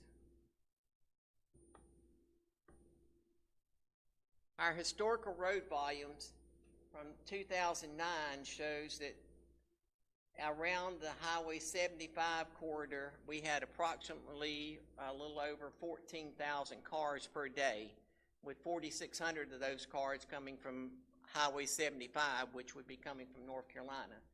That means that the remainder of those are coming north out of Lancaster, most likely headed into the Panhandle or on up into Charlotte for jobs. If you look at the intersection, near the intersection of 160 and 521, that equates to 30,200 cars per day, with 12,400 cars on 160 itself. This was back in 2009. 2019, we have now 39,700 cars per day at the 165-21 intersection and 16,300 cars per day on Highway 160. Now in the Highway 75 area, we have 19,600 cars per day, and we've only added about 1,500 cars per day out of Union County. So that means that is one of the biggest increases in the number of people that are utilizing this section of road that all are Lancaster County residents. They're coming up from Lancaster, going on up into the Panhandle, and up into to Charlotte for work.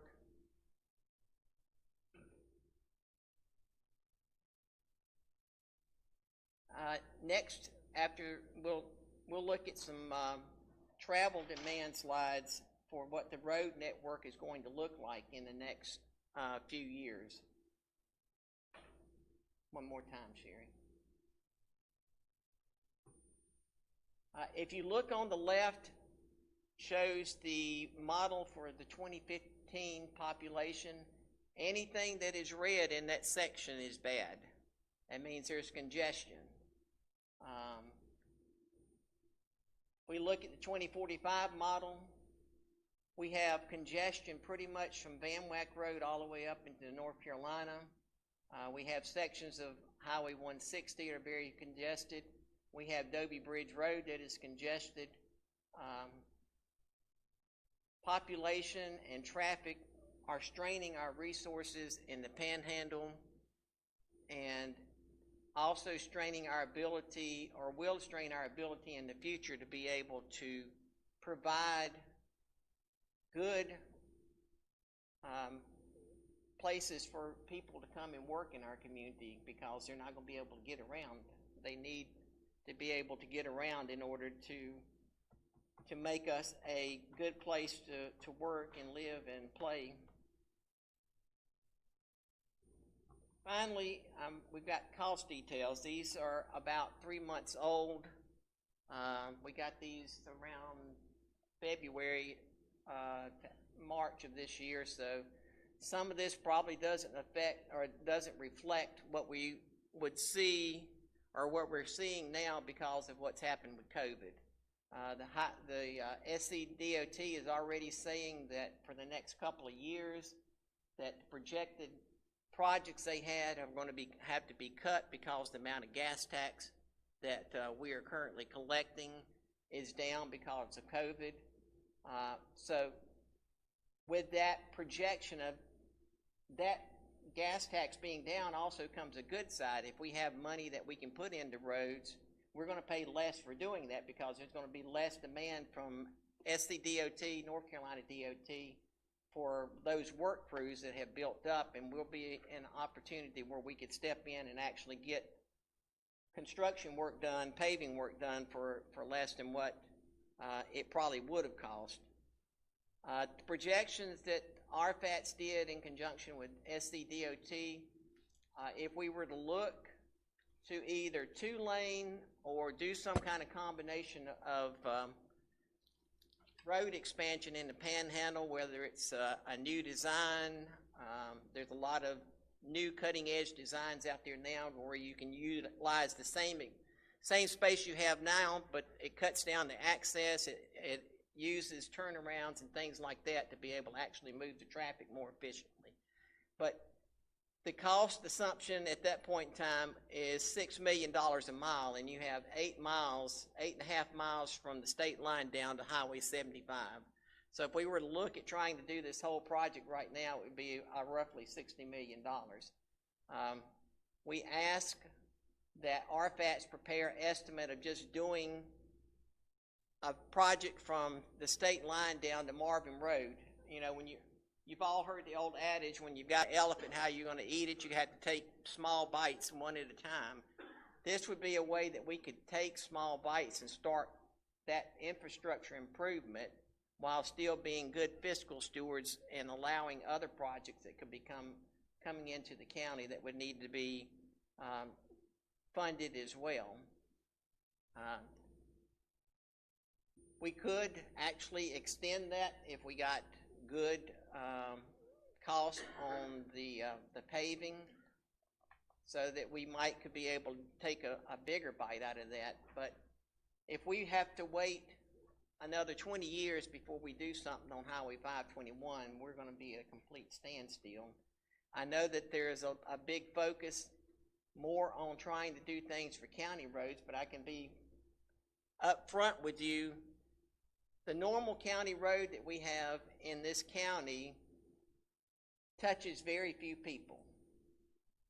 Where you look at a road like Highway 521, which is a state road, and they're touching 14,000 people coming just out of southern Lancaster. And then you've got another 20,000 people that are touched between just Highway 75 and the state line. Now, some of those are drivers from North Carolina, obviously, but, you know, that we utilize their highways just like we do, so we have reciprocal things that we have to take into account for those. One opportunity that might exist with us, if we have money that we could put up, it would potentially draw in money from RFATS or from the state, so that we could even move this project on along to where we could actually do the whole project within that time period. I'll end there now. If anybody's got any questions, I'll be glad to address those. Questions? Hanson. Has the South Carolina DOT agreed to administer any project that was funded by the county? Yes, sir.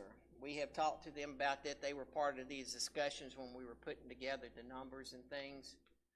Typically for RFATS, almost all the work that RFATS does is overseen by SCDOT.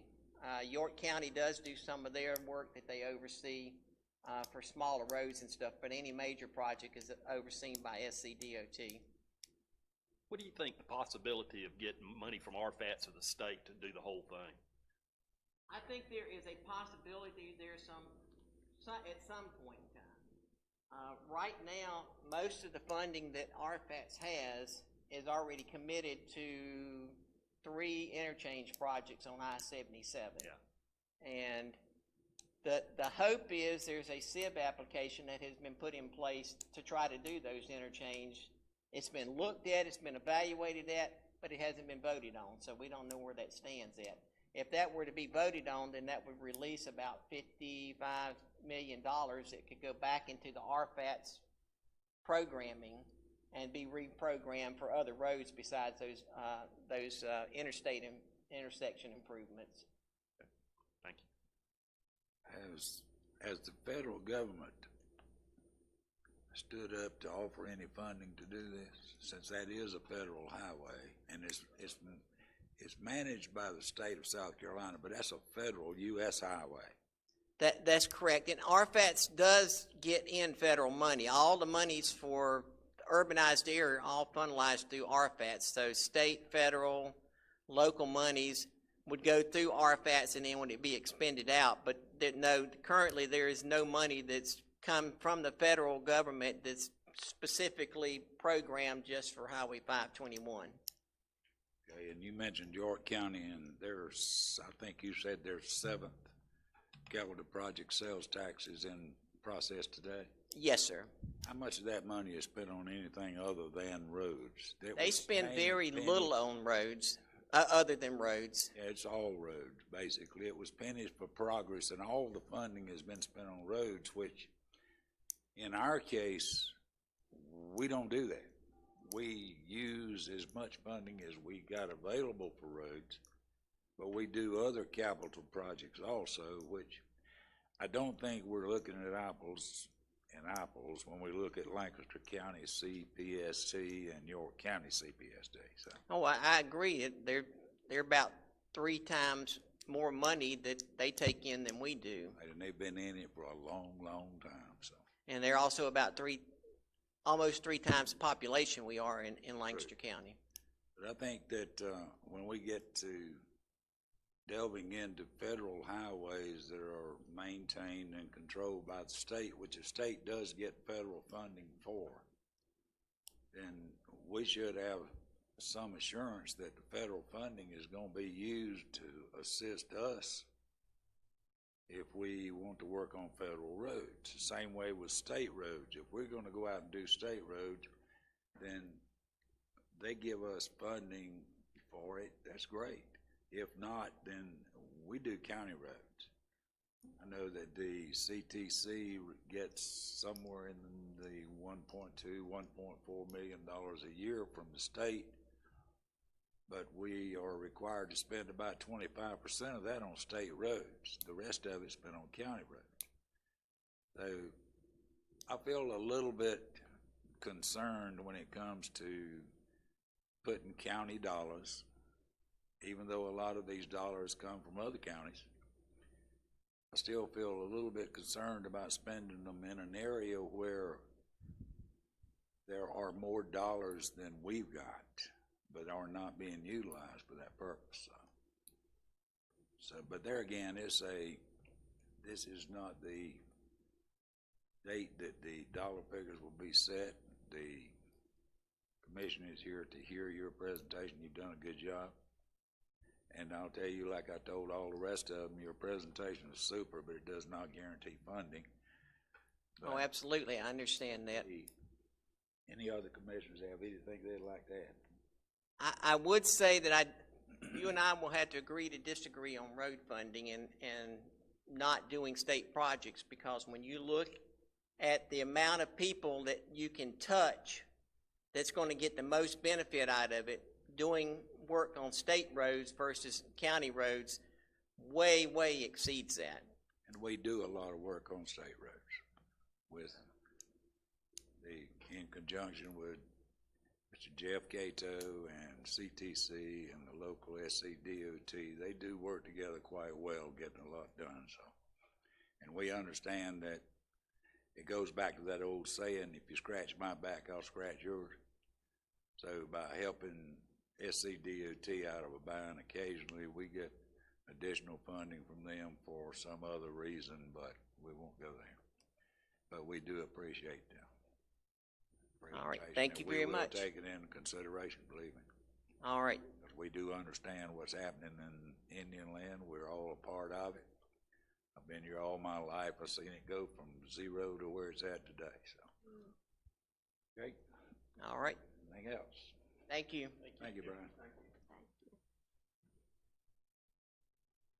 At this time, we're supposed to take a break, so we will do that even though we're running a little bit behind schedule. But if you will, be back in your seats by 15 after 3, please.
Okay. We're back in session. All right. The next presenter, of course, is the City of Lancaster, Mr. Cliff Huffley. If you would give your name and address for the record, and you'll have up to 10 minutes to make your comments. And then if there's any questions, we'll ask. Thank you, Mr. Chairman. Name is Flip Hutfliffe, the City Administrator. Address is 216 South Catawba Street, Lancaster, South Carolina, 29720. What the city has submitted is 3 projects that are interrelated. These projects came from our downtown revitalization plan, which the work commenced last year and the council adopted in February of 2020. Now what I have is 3 projects. I'm going to try to get them together. First one is known as Pello Park. The new park at the corner of Gay and Main Street, the green space that's now currently there. And that will flow into what we're calling the Gay Street Commons. Doing a streetscape of Gay Street, making it to Festival Street. And from there, the street will flow into Gay Street from Catawba all the way to York. So on Pello Park, the one thing that the residents requested and have been requesting since the 5 years I've been here is a splash pad and a place for the community to come together and meet and have a central focal point, kind of the heart of the community. Right now, with that open space, we held our Finally Friday event there last summer, and it was well received, and it was acting as a draw for the community. And what we foresee this space is being a spot like the community's or the county's backyard porch, where people can come, we can have concerts, we can have a Christmas in the city, the children will have the splash pad to play in. The cost that we received from the engineer doing the project was $2.3 million. The city is requesting $1.5 million. The additional cost, the city will be covering it through our downtown reserve funding. We already have $1.27 million in the reserve to do these type of projects. We are seeing this kind of a catalyst for the downtown revitalization. With all these projects, public money private money typically follows private investment. So we're hoping this could be a spur on some of the development. Before I go any further on the other project, do you want me to pause for questions on Pello Park? Any questions for Huffley? Go right ahead. Thank you. Next one, Gay Street Commons. We're calling that kind of like a festival street, a plaza you see in the major metropolitan areas. The goal here is to create a street that's kind of seamless, there's no curbs, and during the day, no more traffic. No street is open, you can have cars, you can have parking, and it's a normal street. You know, we are proposing brick pavers to kind of set it off, but there'll be no curb, and we have the planters or sidewalk. So when we do have a festival, we can close the street down, we can put the tables out, there's parklets, which is kind of like a little cut, so we can have food trucks there. We can also use that for dining, outside dining, which now will be very beneficial. And just kind of, once again, showcasing the city, being the sense of community pride for the county, and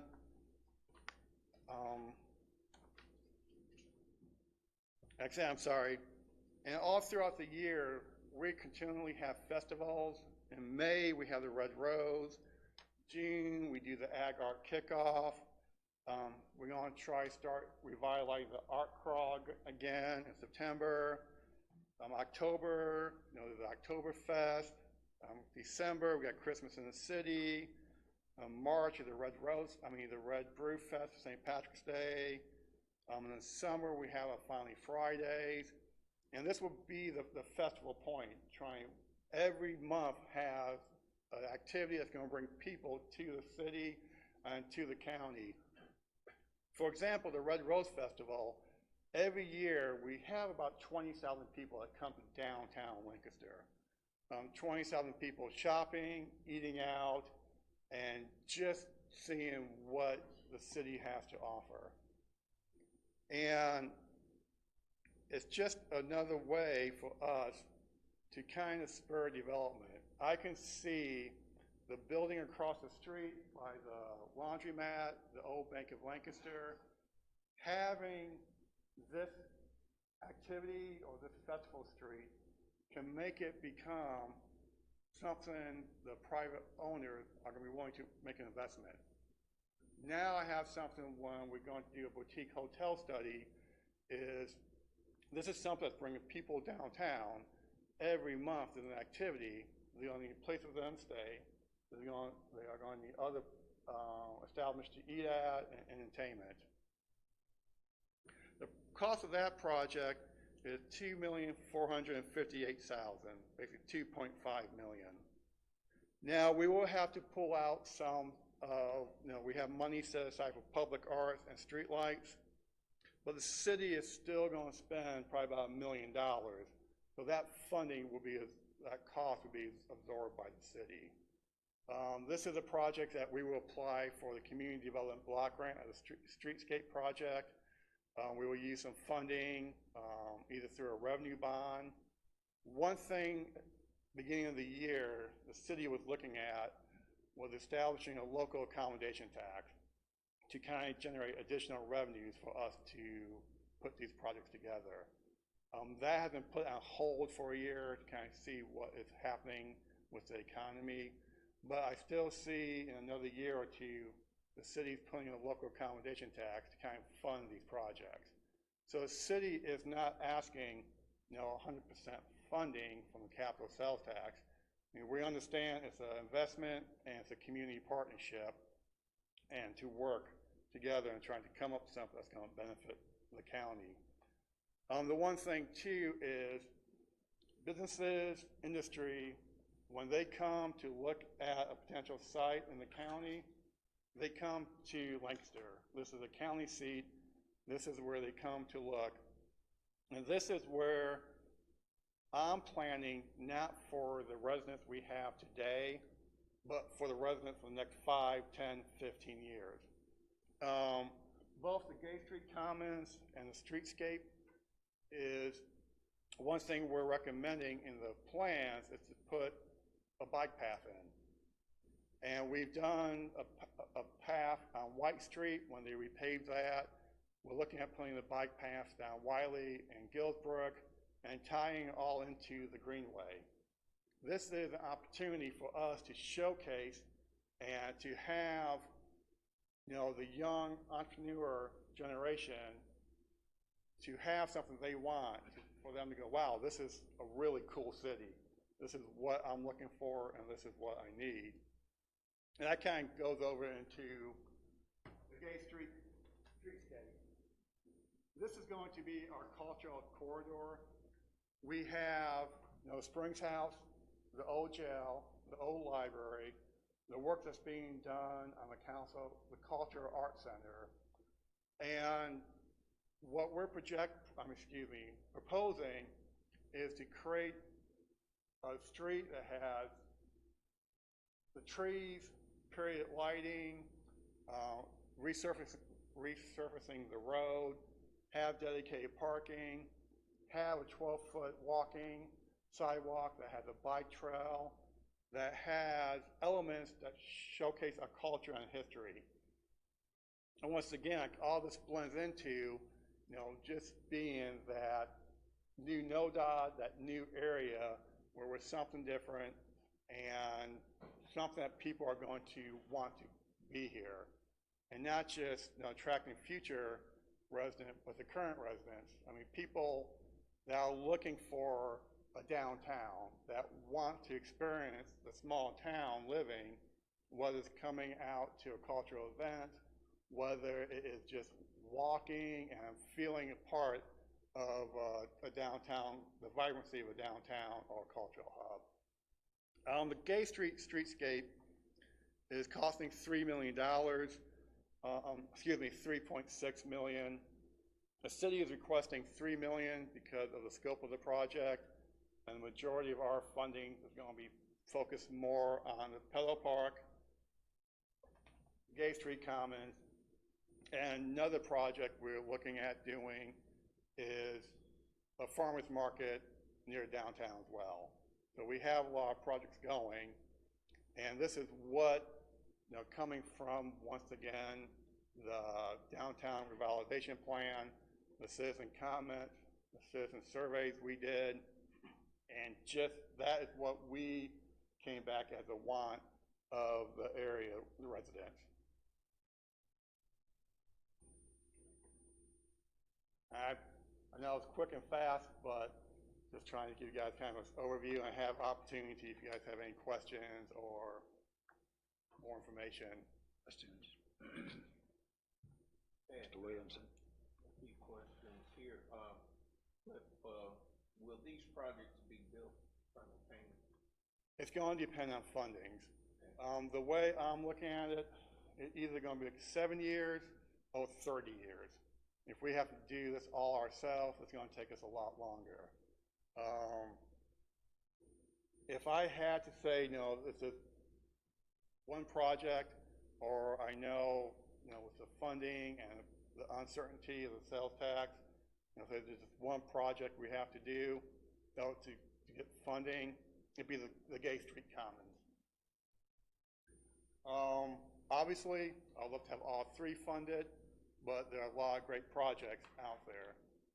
Now, the city's already moving forward. I have about $250,000 in the next fiscal year budget, starts July, to start doing the engineering plans for the Pillow Park and Gay Street Commons. Money set aside to do the appraisal, property appraisal for the Gay Street Commons and for redoing the farmers market. So we're moving ahead. We see this as a great opportunity for the city, the county, but for me, more importantly, our residents are our citizens, to give them a place where they can be proud of, more proud, to call them and be wanting to show off.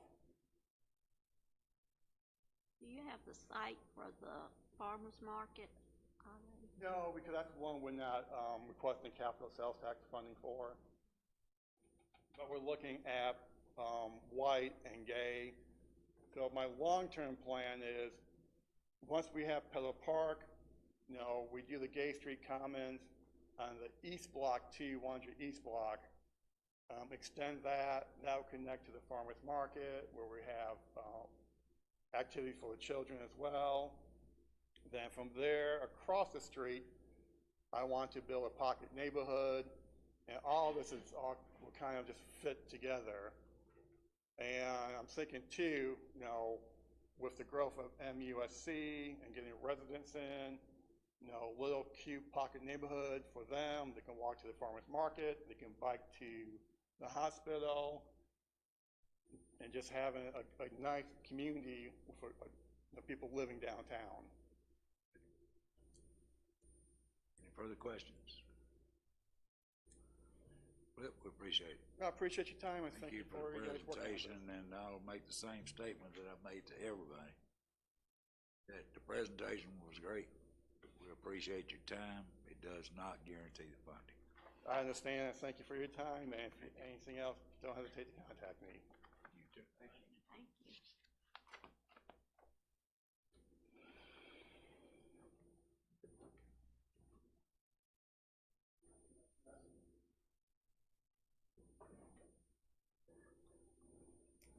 And the next item.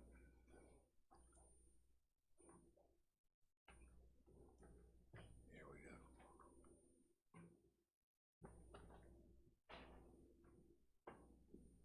Next is the Town of Kershaw's Old Bank Building Renovation Project. Mitch Lewis is the town manager and Mayor Mark Dorman. If you would, come forward, give your name and address for the record, and you will have up to 10 minutes to make your comments to the commission. My name is Mark Dorman. I reside at 406 West Pine Street, Kershaw.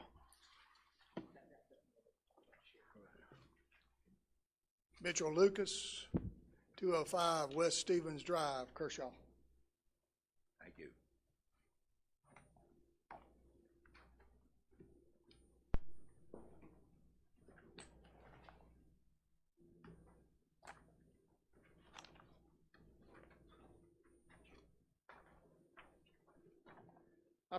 We provided copies of our PowerPoint to you. We thank you for this opportunity to talk to you a little bit about what's going on in the town of Kershaw. As some of you may or may not know, Kershaw was designated one of the first heart and soul communities in the South. Us and Fort Lawn were designated by the J. Marion Sims and the Orton Foundation as heart and soul communities. Two of the common goals came out of this study was that town of Kershaw needed to look at early childhood education and downtown revitalization. The old bank building actually covers both of these. The town has raised $950,000 for the first floor renovation of the bank building.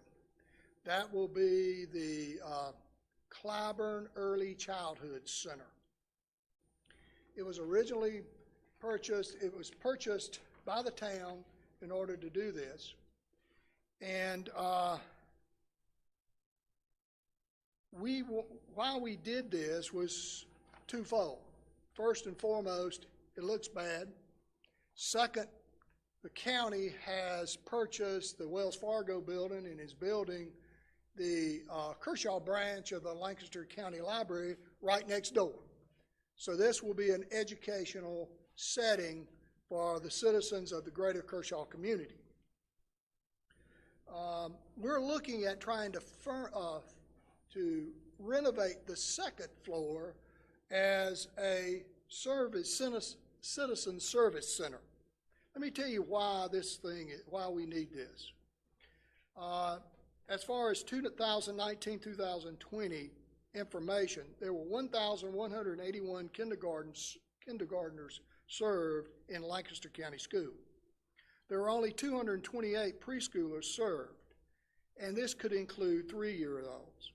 This leaves about 953 4-year-olds unserved within Lancaster County School District. The way we got this grant from Kershaw, from South Carolina First Steps, was that this building will be a multi-county facility, and therefore it will serve children from Lancaster County, Kershaw County, and Chesterfield County. So with this, First Steps will cover the cost for this education. Now, First Steps, because of the Child Early Reading Development Education Program, no child in Lancaster County at this time is covered by First Steps money. So we look at this, so there's no funding for full day 4K to Lancaster County. So these statistics impact families of Lancaster County. There are only 19 Department of Social Services center-based licensed programs in Lancaster County, and only 11 of these participate in what we call the ABC quality rating system. 1 is a B+, 3 are Bs, and 7 are Cs. So there's not one licensed child care center in the town of Kershaw, not one. So we basically have a desert of child care facilities. Now, we've worked on that. We're now going to have a early childhood center on the first floor. So if you flip to the second page, the project design of this is that the auxiliary space will be utilized by the town of Kershaw county government, state government, and other nonprofit organizations to impact citizens of the greater Kershaw community. These second floor renovations would include a multi-purpose room, computer lab, and office space. We have already done all the abatement work necessary for this old bank building, upstairs and downstairs. The renovations for the Citizens Senior Service Center would begin after completion of the first floor renovations for the Early Childhood Education Center. We hope to begin that Early Childhood Center in the next month.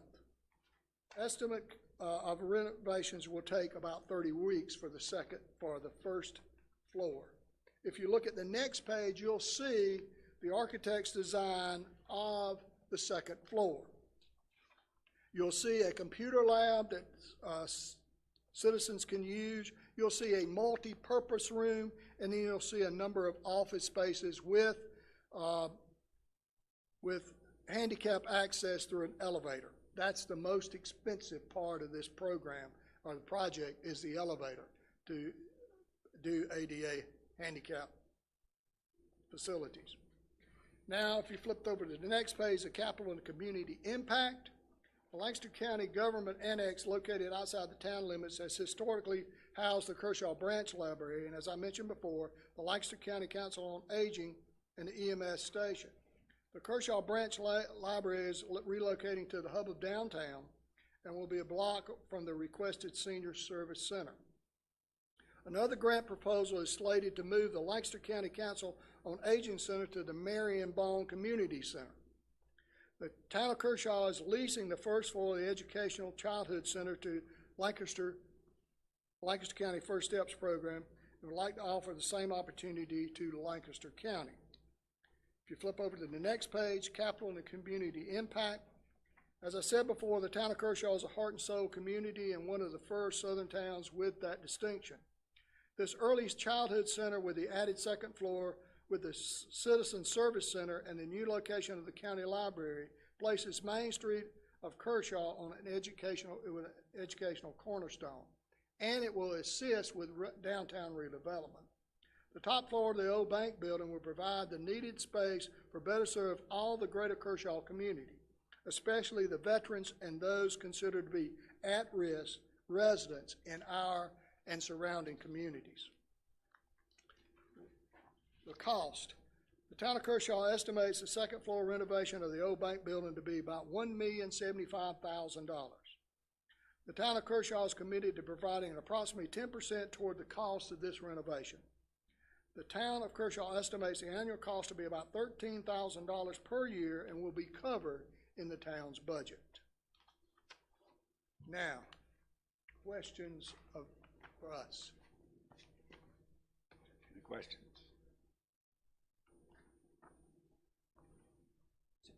Just to make sure I understood, you spent you did the first floor? We're doing the first floor. And how much was it? Did you say that cost, you raised $950,000 for that? That's correct.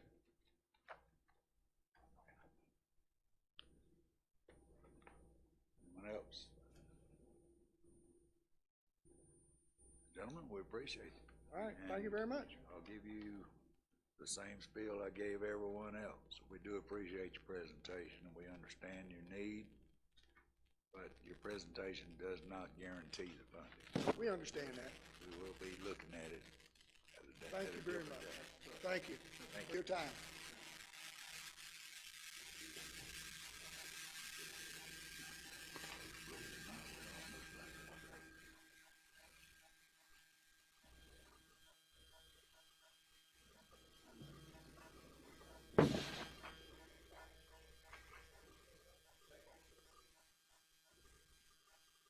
And the next item is the USCL pedestrian crossing. Okay, we're ahead of schedule, believe it or not. We were behind a while ago, but we caught up in a hurry, so.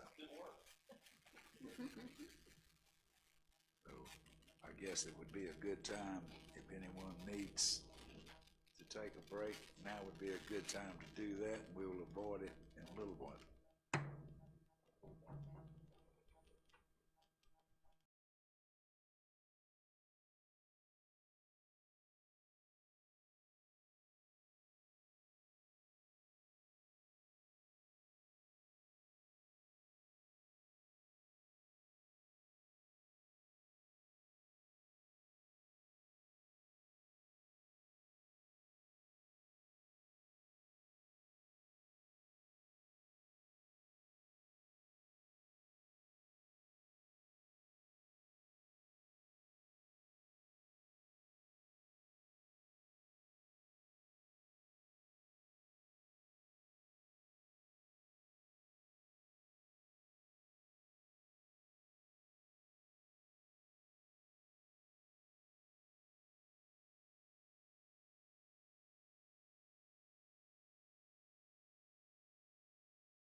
Our next presenter, Dr. Collins,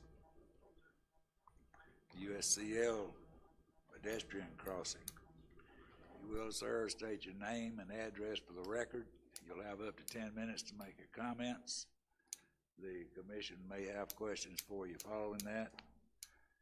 And go right ahead. Okay, my name is Walt Collins. My address is 1222 Brook Drive, Lancaster. Okay, so on behalf of USC Lancaster, I'm here today to make this request for safe crossing of the Highway 9 bypass between the campus of USC Lancaster and Walmart, or to better connect, of course, with the community, the Lindsay Pettis Greenway, and the city of Lancaster just beyond.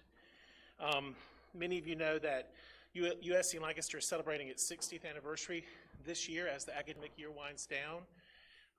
It's been an exciting year, and it's been a different year in many ways, and as we've had to finish the spring 2020 semester online.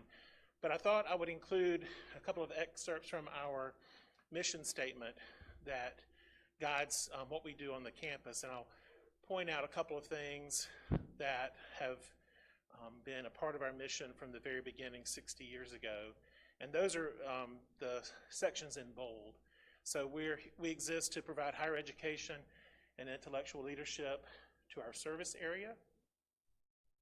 We have a teaching faculty of high quality dedicated to excellence in instruction, scholarship, public and professional service, and creative endeavor. And then I think the next one is one that really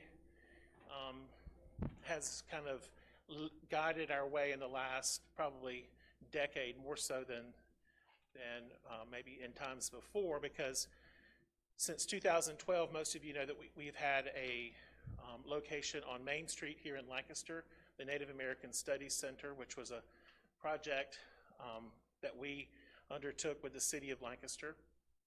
And then since August of 2018, we have had a location in Indian Land serving the northern end of the county, the Panhandle, stretching up toward Charlotte. So that boldface phrase there, our original design for the institution incorporated a flexibility that has allowed changes in institutional capability.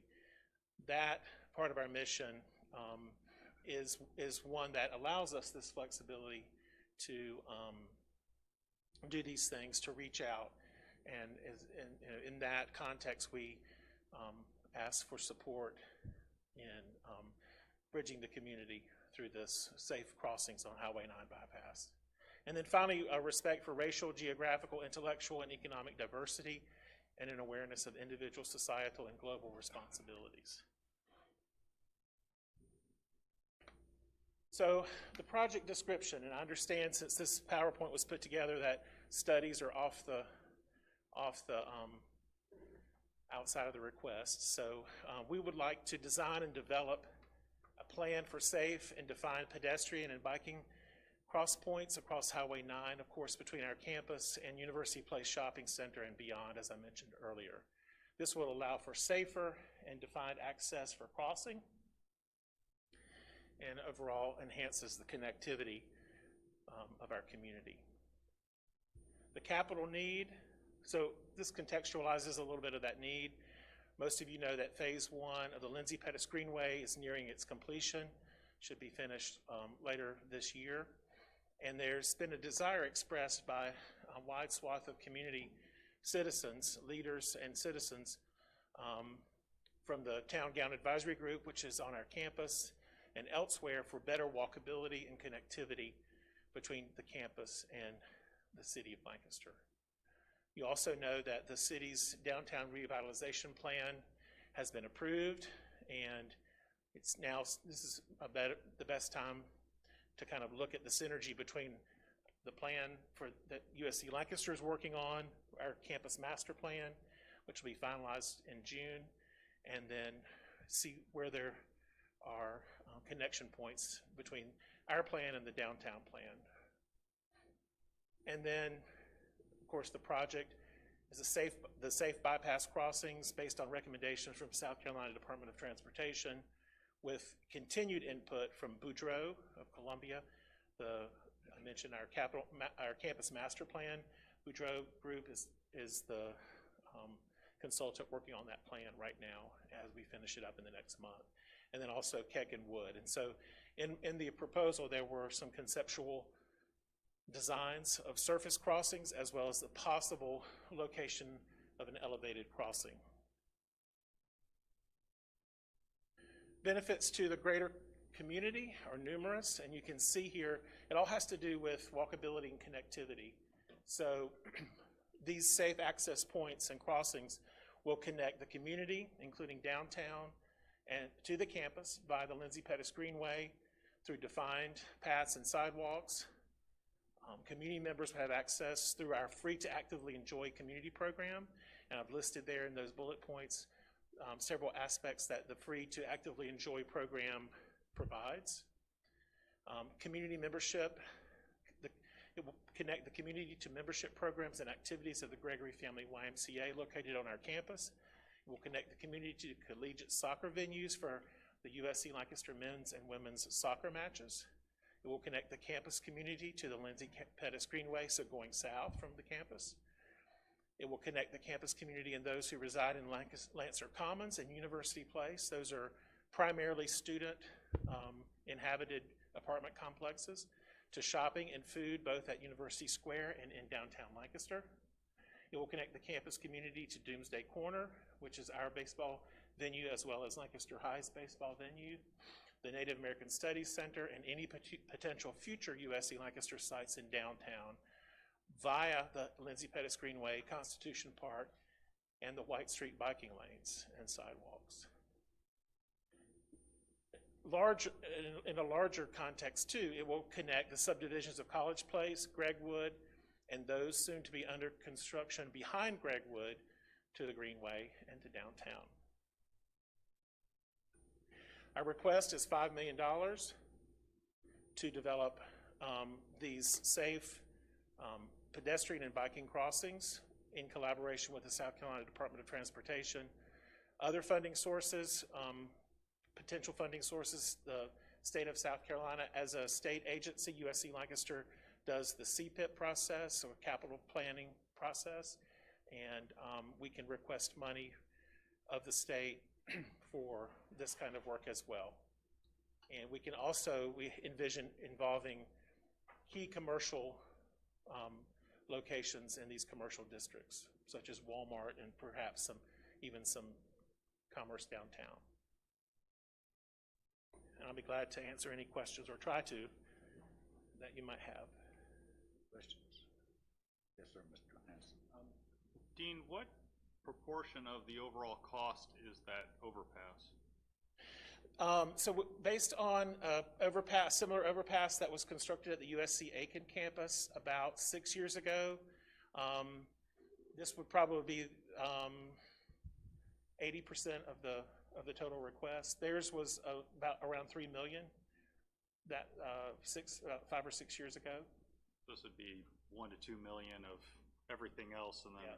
So we envision surface crossings as well at the lighted intersections. That overpass is really the only solution to pedestrian safety in that area? I don't think so. I think the surface level crossings would be huge and would contribute to the safety of our students as well. The campus master plan has new sidewalks created on the campus side that will funnel foot traffic and bike traffic to surface crossings at Crestfield, Pizza Hut, right, and the Walmart stoplight in both of those locations. So even if the elevated bridge would never happen, those would contribute greatly to the safety and security of pedestrians and bike traffic. Okay. Further questions? Great. The Greenway presentation had a USCL connector to it.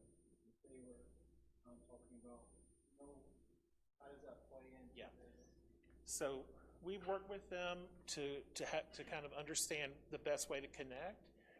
So at the Walmart stoplight or at the potential elevated pedestrian crossing, it would be on that end toward the backside of Walmart where Taco Bell is roughly.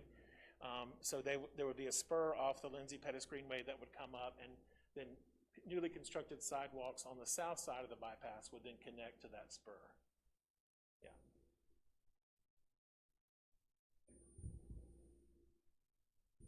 Other questions?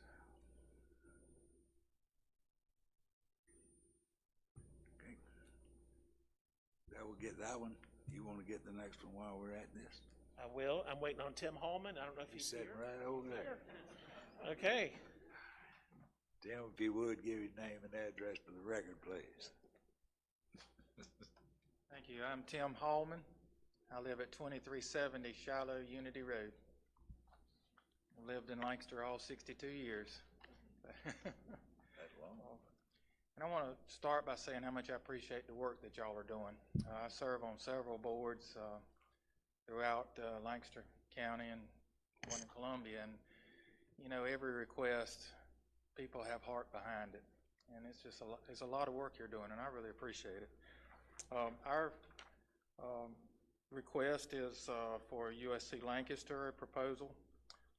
It's from the Education Foundation of USC Lancaster, and I'll talk a little bit about the Education Foundation, of which I serve as president now.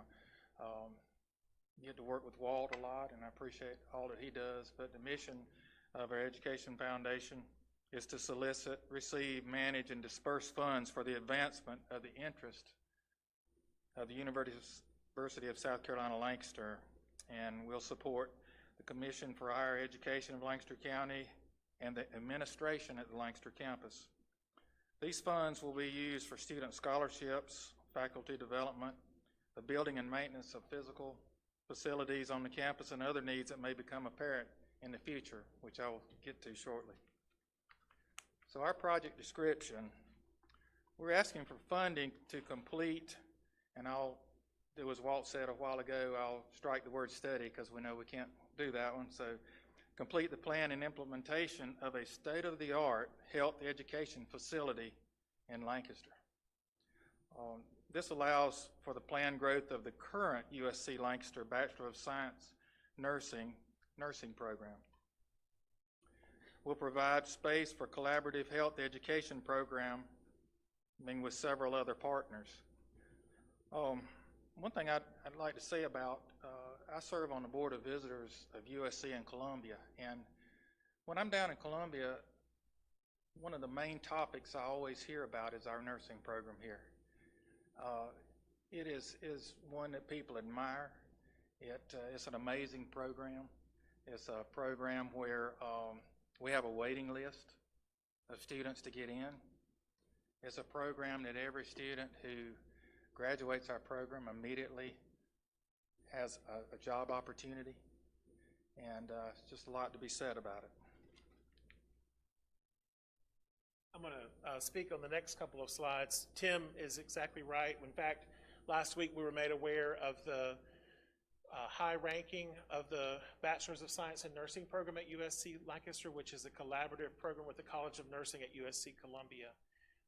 Now ranked #1 in the state of South Carolina as a nursing program.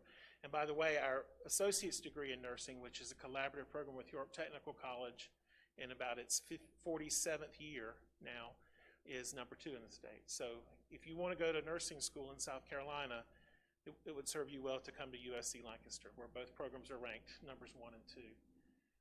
Our current Bachelor of Science in Nursing program is housed in Hubbard Hall, which is the first building on the current campus of USC Lancaster, which includes not only teaching space, but classrooms, but a different kind of teaching space, the Nursing Simulation Lab, which has mannequins that can be programmed to have certain health issues, and then our nursing students will respond to those issues based on observation and treatment and assessments that they run.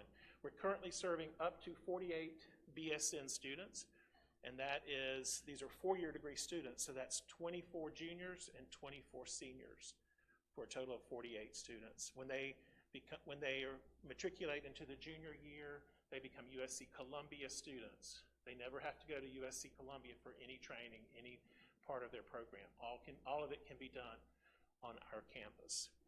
We also realize we want to expand this program. And when you expand nursing, you expand by multiples of 8. And so that's my next point. You increase the cohorts by increments of 8 because the State Board of Nursing has a requirement of a faculty-to-student ratio of 1 to 8 in the clinical setting. So when they're training in hospitals, they have to be working 8 students to 1 faculty member. We have seen this kind of expansion and enhancement of nursing happen just over in the PD in the city of Florence. About 50 of us took a trip to Florence in October and visited our counterparts there, working with Francis Marion, the city of Florence, county of Florence, to look at something very similar to this health education facility. And we have a current conceptual design, again, by Boudreaux, a 21,000 square foot facility, potentially in downtown Lancaster, but it could be elsewhere. It could be in Indyland. It could be on the campus at USCL. It could, but again, the downtown revitalization plan shows it potentially in downtown Lancaster. There are obvious benefits to the greater community with a facility like this. So access to health care, to education, and to workforce development in an already fast-growing county. We increase the capacity for all of those, especially workforce development. Increase service to our area by producing more highly trained nursing practitioners. This is especially true if you think about partnerships with MUSC, our local hospital here in Lancaster now. And then that's, of course, the next point. There's a lot of things we can do in a multidisciplinary facility with MUSC, Lancaster, and Chester, and potentially other health partners who may come along in the future. And I think, we were writing this as the pandemic was starting in mid-March, and we were all hearing about healthcare and healthcare workers. And I think, of course, our current context that we're living in has highlighted the increased needs for nurses and other medical professionals. There are going to be some nurses who will leave the profession, and there are studies that are showing that now. They will not continue in nursing. And so we're going to have to replace them and add to their numbers. This kind of facility will allow the needed space to continue to provide and increase excellent health education and training to meet current and future needs in our healthcare workforce. So our request is for $1 million, and that is actually 8% of the total budget projected. The total projection cost to implement this plan is $13.5 million. So, $1 million is a lot, I know, but when you look at it in terms of what the total cost is, it's 8%. We have a plan for maintenance and personnel cost. We have other funding sources. Have a preliminary commitment from the state of South Carolina. I believe it's $3.5 million. That's preliminary. And so we got a lot of state partners, regional, local, and we'll involve local businesses and key stakeholders. One of the things about, I serve as chairman of Economic Development Advisory Board here in Lancaster as well, and we're always collaborating or trying to collaborate with businesses we'll train students to be in your workforce, and generally you've got a pool of students competing for 2 or 3 vacancies. But this is different. I mean, 100% of these students are going to be employed, 100%. And it's no secret NMUSC is looking at the Indian Land area to build another hospital. I mean, that's probably going to happen. So to me, this is a win-win-win. And it's a win for the students because they know what they're going into. They're going to have a great outcome. It's a win for the businesses and for the university.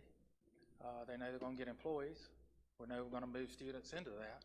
It's also a win for the taxpayers because we know that the money that we spend is going to be well utilized. We're going to have people out there working and paying taxes back to us, and probably in our county, because we are a medical county. If you look, there's so many medical facilities around. I mean, there's going to be jobs here for them. So it's something we're really excited about, and certainly thank y'all for your work and your dedication to what you're doing.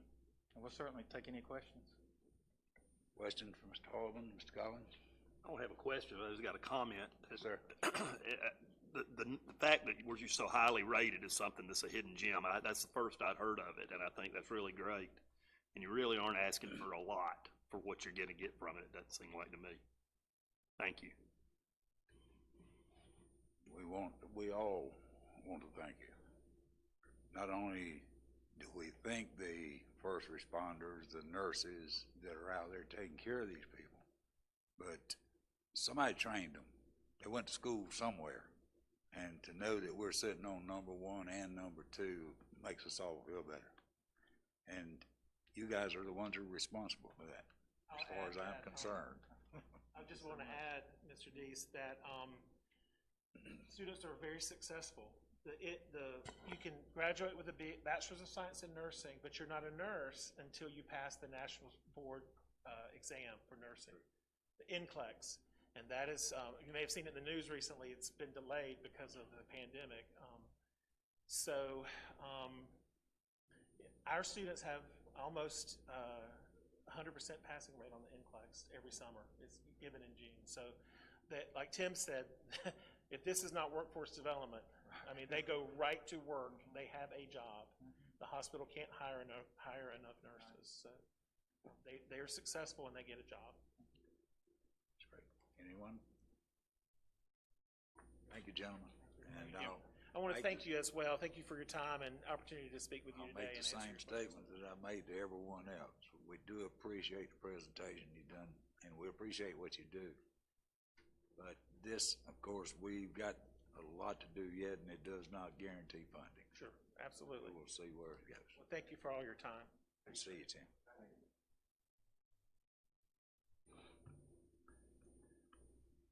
Well, we're still ahead of the game. Does anybody need to take a break? If not, we'll move on if they're here. I'm not sure. They're on the way, okay.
party, but Mr. Cato is in the house.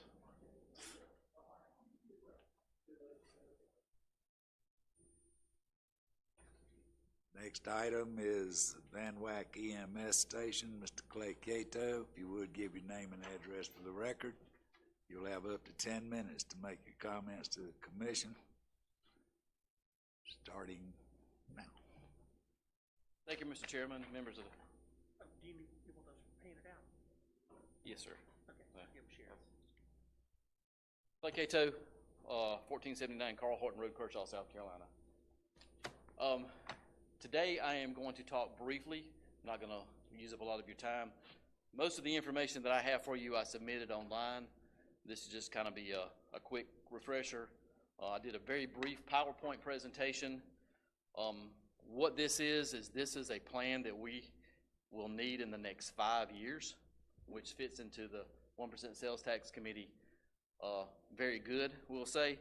Based on population data that I was given today, it looks like our call volume and the population of Lancaster County, based on numbers that was given to me from the state, in 2025 will be somewhere between 120 and 125,000 residents.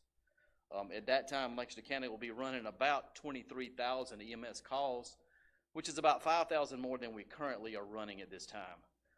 Most of those obviously are in the Panhandle area, where we have probably, 40 to 50% of our population. So this would serve the growing area around the Riverside area, the Van Wyck area, and be a backup to the Indialand, Pleasant Valley, and Charlotte Road area on that as it grows. So on the brief, let's see if we can get this thing to work. Okay, there we go. This piece of property right here was donated to Lancaster County. It is 2.2 acres and is located directly from the back side or the back entrance of Treetops. I think Lennar is the one that donated it to us about a year or so ago. It is pretty much site ready, so the cost to build a station there is, as far as prep work, would be minimal. Obviously, you've got to do some soil testing and stuff like that and permits, but this is the site that it currently sits. I took this picture about 30 days ago. That's as it sits right there, right now. I'm not holding my tongue right. Okay.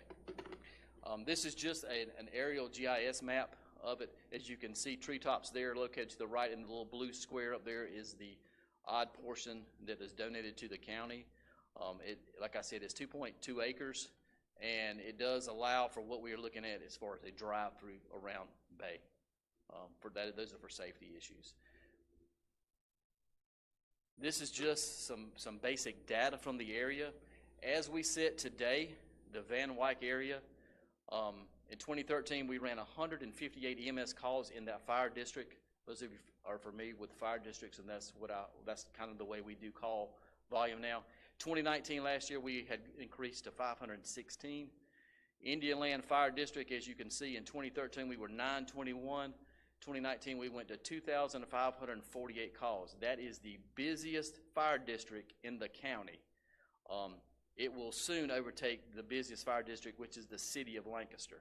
So you take the city of Lancaster, which runs about 200 more EMS calls a year as we talk today, and compare it to the Indialand Fire District at 2,548, and the people that are continuing to move there, I'd say in the next 2 years, the Indialand Fire District will be the busiest EMS fire district in Lancaster County. Pleasant Valley was 500 calls in 2013 and in 1129. So you see the massive increase in the Panhandle area in call volume in just those 3 fire districts. So if you look at total calls for Lancaster County, 12,530 in 2013, and we currently sit last year at 18,261 at the end of 2019. That's an increase of 5,731 calls in just 6 years. In those 6 years, we have added, including the one we're going to be adding now, 2 transport trucks to offset that 6,000 calls. So I'd say in the next 5 years, we're going to need to add another 2 trucks. This is just one of them. When to me would be the least expensive since the county already owns the property.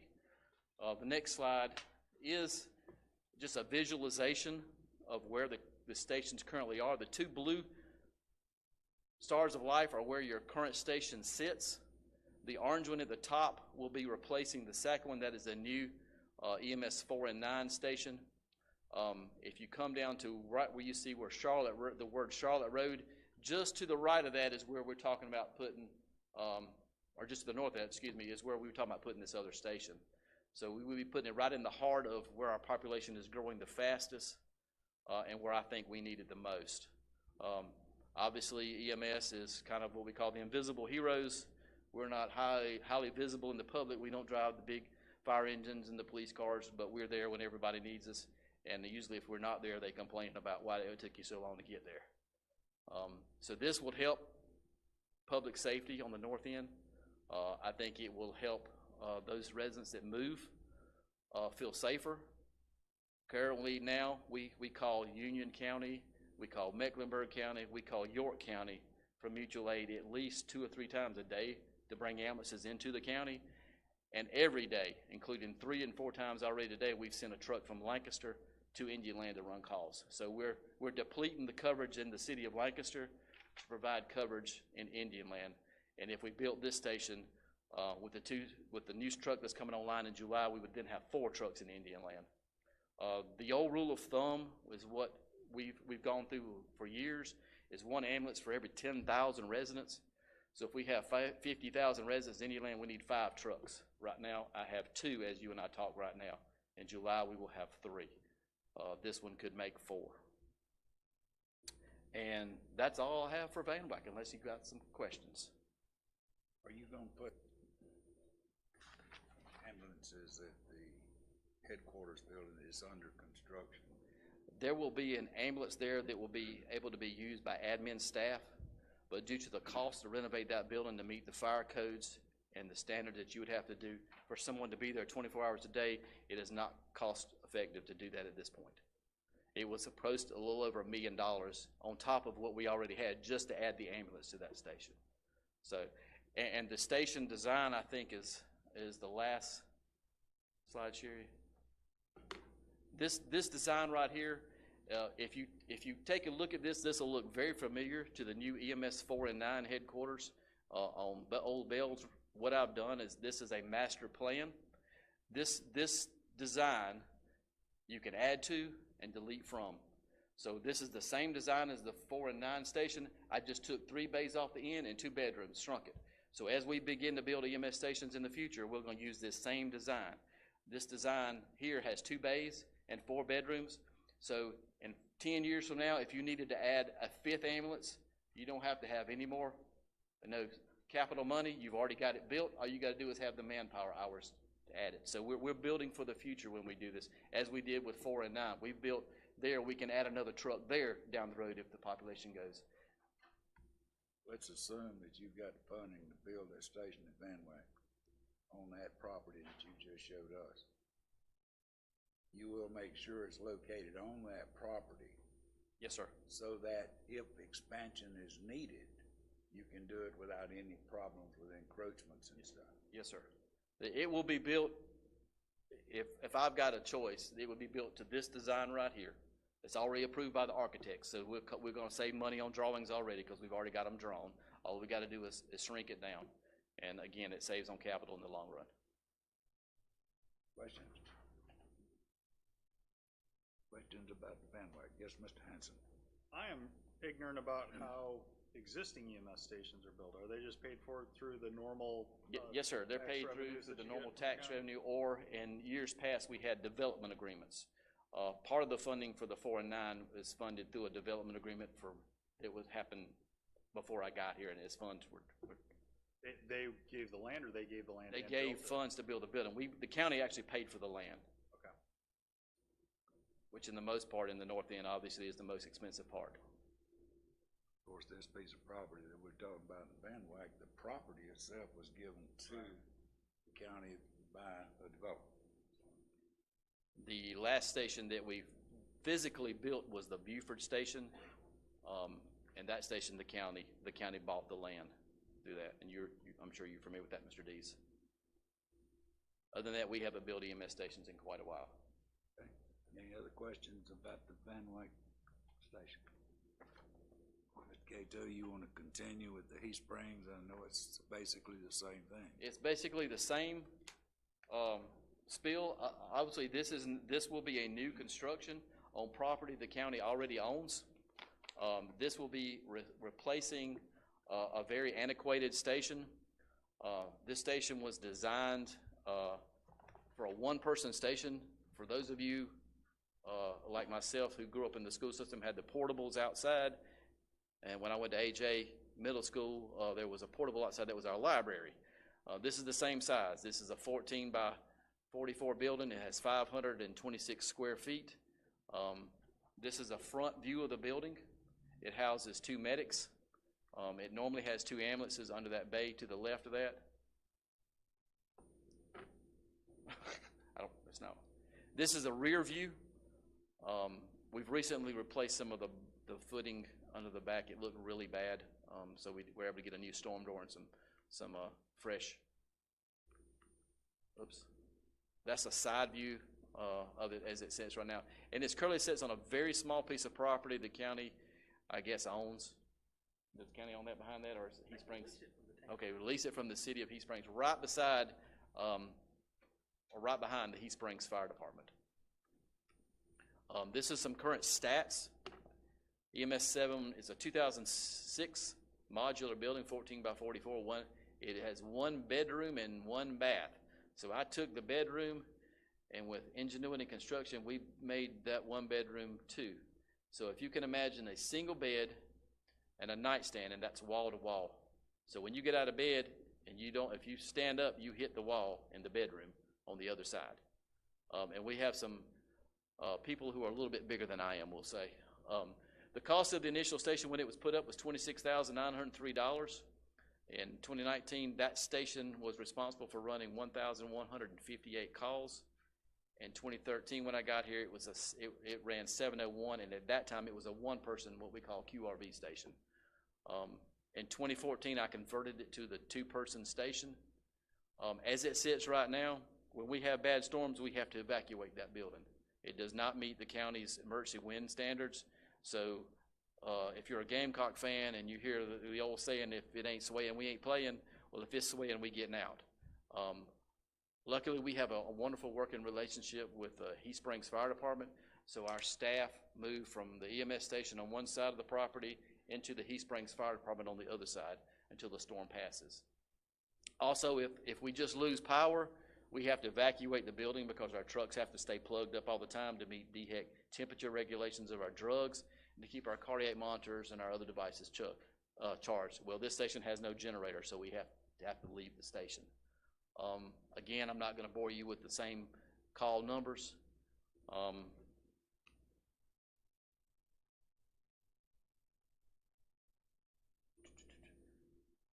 This is how the station was designed when it was built. The right side is the living area, the left side is the bedroom. I actually flipped that and made the bedrooms in the living area because they were a little bit bigger. And the master bedroom now serves as a storage room, a day room where there's a couch, a recliner, and shelves that we keep medical supplies in there. And it's really cramped. This is just, again, a view from the response area. The very bottom star of life is the EMS 6 station in Kershaw, located at the old Kershaw Elementary School. The one to the left of that is where Heat Springs currently sits. And if you go directly to where the orange lines come together and forms a little point right above that, that's where the new Heat Springs station will be, or will hopefully be. And that is right behind the Smalls Food Center of Boydville Road, where the county already owns some property. This is that property as outlined in blue. The very top little jut out is about 2 acres, and that's where we propose to make the new EMS 7 station. Does it cut down on any response time? It actually increases it in certain areas. Again, same design as the Van Wyck station. If it's not broke, don't fix it. This station is built, again, you could add another crew without costing any more capital money. 2 ambulances go in the bay. You can put 4 crew in there. Obviously, at this point, we would just staff it with 1 crew. and one ambulance, but we'd have a spare there, so if you got up at 2 o'clock in the morning, your ambulance didn't crank, you just move right over to the next ambulance and you still continue the call. And I do believe that is it, unless anybody's got any questions about Heath Springs. Questions, Mr. Cato?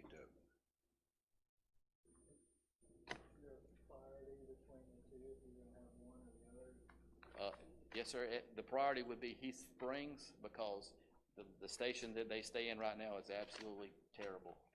And during, when we've had snow events, I have to move the truck either all the way to the city of Kershaw, if the Kershaw Fire Department allows us to plug up there, or bring it all the way back to Lancaster because the bays at the fire department are usually full. If they have an empty bay, we can put an ambulance in there. But the last few times we've tried, their bays have been full, so we've had to bring Heath Springs all the way to Station 1. So if there's a call in Heath Springs, your ambulance is coming from Lancaster. Kind of like the old days. Okay. Anything else? Further? Thank you, sir. Mr. Cato, we appreciate it. The presentation was great, and I'll tell you the same thing I told everyone else. A good presentation don't guarantee funding. I understand, and I pity y'all's job. We appreciate what you do, and you do a good job at it. Thank you, sir.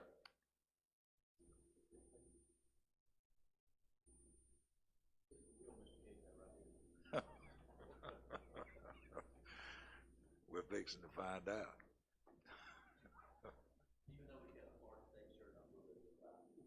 Okay. Okay. Jeff, if you're ready, we'll get ahead of time.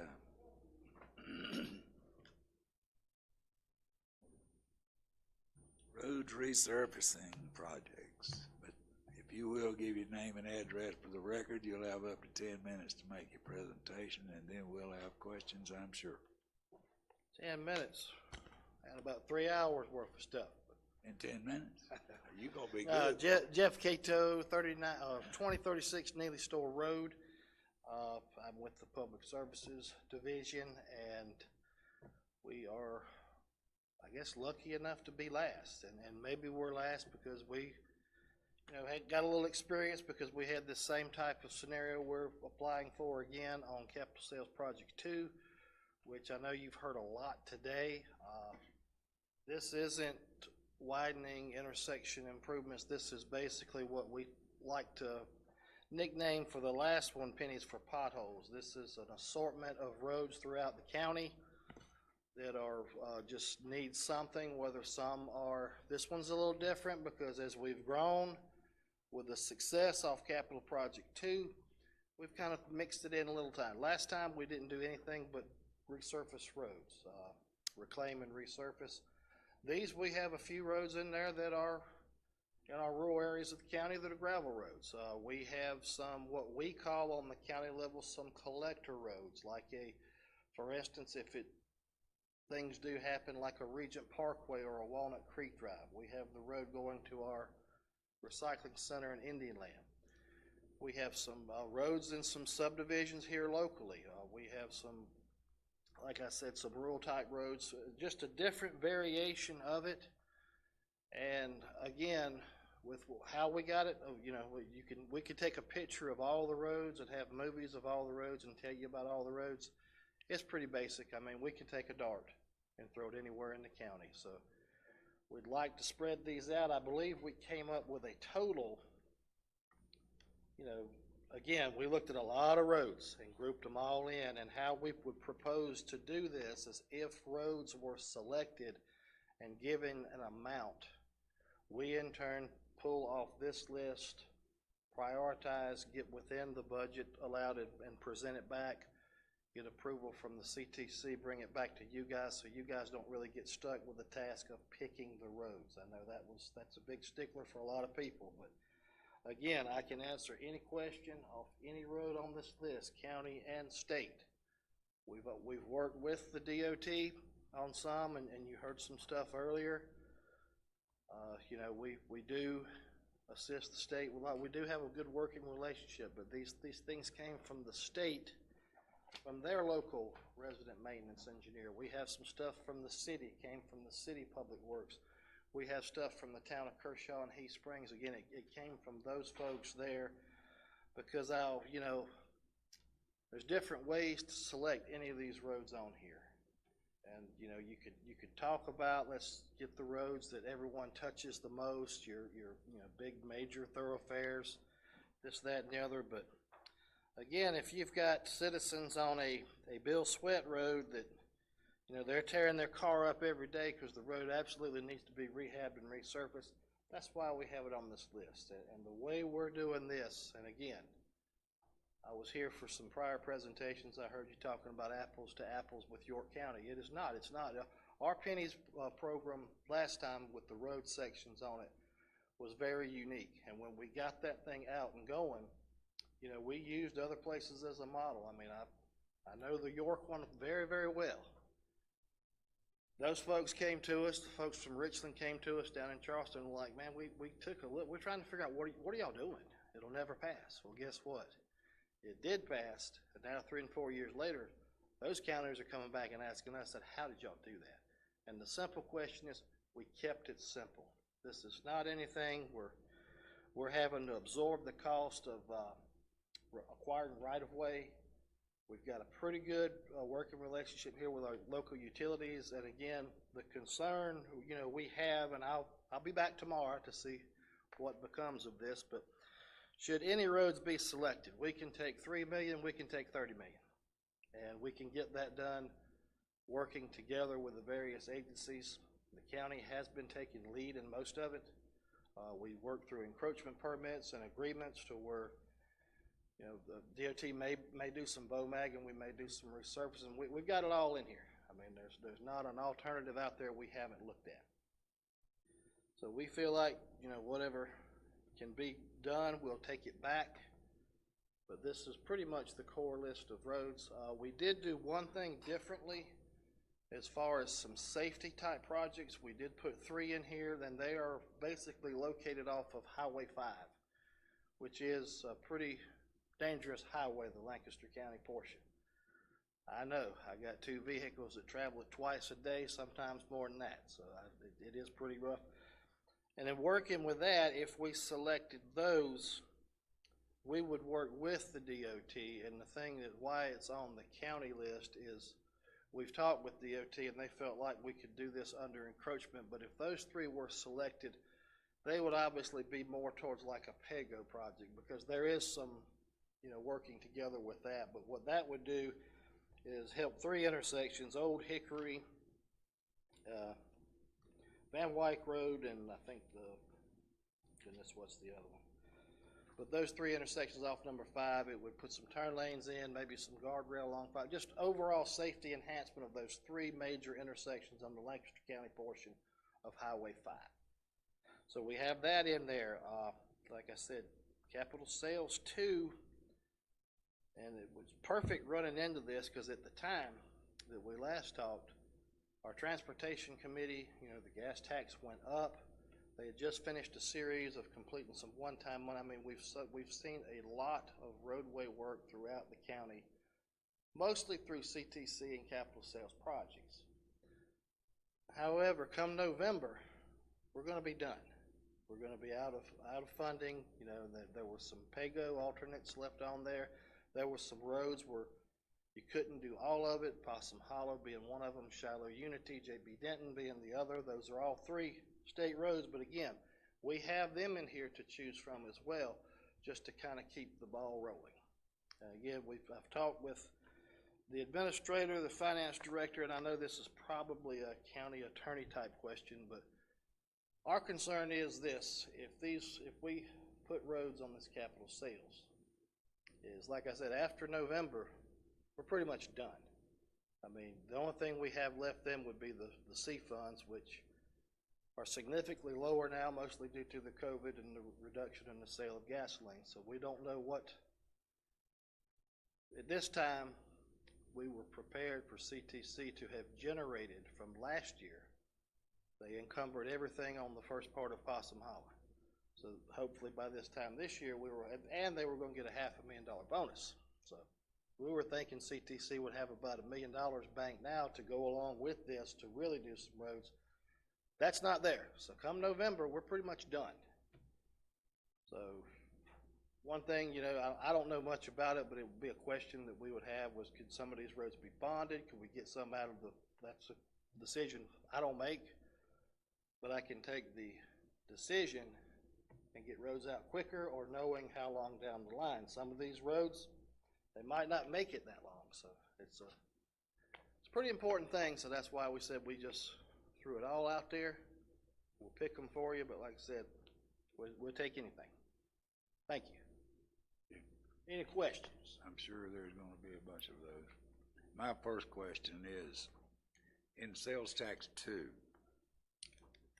there was, what, $12 million actually bonded for roads, right? Yes, sir, there was, an initial, bonded amount, 6 million for county, 6 million on state. And one thing to give Jeff credit for, John McCarter's retired. You know, I don't know if Jason Johnston would work with us or not. I think he probably would. On the state roads, we just gave DOT a list of the roads and gave them a check and said, have at it. Yeah.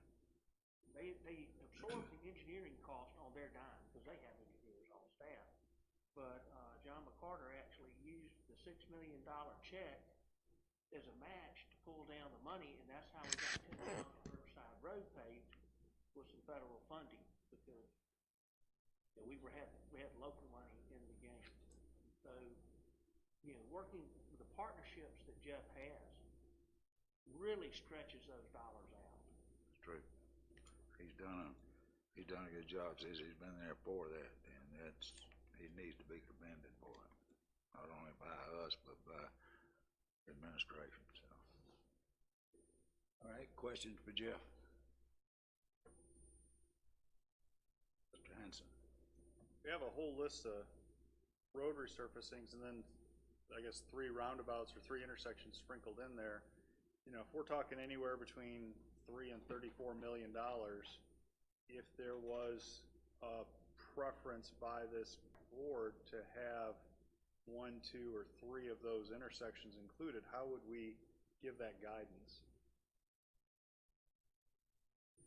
We would be looking at if the board wants to say, here's money, use it at your discretion. If the board says, here's some funding, we would like it focused on county roads or state roads, or as you mentioned, the safety projects. We would like to have, you know, one particular safety project in it. We can work with, you know, whatever the board recommends, and hopefully ultimately the voters approve. So we need to break that out then. Okay. Okay, so have you heard anything through state about Highway 5? I know that there are 3 bad intersections up there. I drive it a good bit. But have you heard anything from them about improving that road? No, other than, you know, maybe another round of microsurfacing. What we heard from them, in fact, that really came from their district. I mean, most of the roads on there that are state, that came from the local resident engineer over maintenance here in Lancaster. The request for that was, we were like, they got over to Jason and those over in Chester, and they came back and said, we would love to see something done on Highway 5 at these intersections. And so, you know, we called them back and got to talking with them, and like you said, you know, Bjorn, like for that to be kind of told to us at how to do, because that's a different project. That's a challenge for us. Now, we do plan to do that under an encroachment permit, because if you just plug that money at DOT and call it safety, it falls in line with other safety projects they have throughout the state, not just the district. So to get it done quicker, it's going to come back to us working with Clint and the Chester office and getting those done. But as far as anything about any upgrades to Highway 5, hadn't heard a thing. Right, well, the reason I ask, I would hate to go up there and spend the kind of money it's going to take to improve those 3 intersections, and then a year or 2 down the road they come back and say, well, we're going to 4-lane 5, and we would have had put the virtual horse in front of the cart. Yeah, like I said, that road is, as y'all know, that road's my bread and butter, but it didn't come from me. This request actually came from the Chester District 4 Engineering Office. And Mr. Mr. Chairman, the only thing I can tell you is, this was years ago, it was during one of the public hearings when they were looking at replacing the bridges on Highway 5. And I posed a question to the folks out of Columbia, why are you tearing the old bridge down? Why don't we try looking at rehabbing it or something? Then you've got 2 bridges, and then you can look at 4 laning, Highway 5. And the response from the folks out of Columbia was, that might make sense on the York County side, but on the Lancaster County side with cut and fill, they said it would just be astronomical. It would be. I think that's part of the rationale. I again would prefer to Jeff, because he spoke to Jason and Vic and the crowd on that. I think intersection improvements are all we're going to be seeing in the foreseeable future on Highway 5, if anything. Okay. Anything else? Yes, sir. One other question about the list of the road resurfacing maintenance type projects. Are they monolithic in terms of their need, or is it at a certain point, does it, kind of break in terms of how bad the roads are? It's really, that's a good question, and that's one that we try to say, our transportation committee does somewhat have a formula. DOT has a formula for federal aid roads, state secondaries, this, that, and the other. So it doesn't really break. The need there is, like I said, we have so many needs. I mean, we have some roads, again, and we learned our lesson, and we preach this, and we preached this to the last committee. We're not taking a 12-foot county road and making it a 24-foot by spec county road, because we just can't do that. I mean, the right-of-way, this, that, and the other.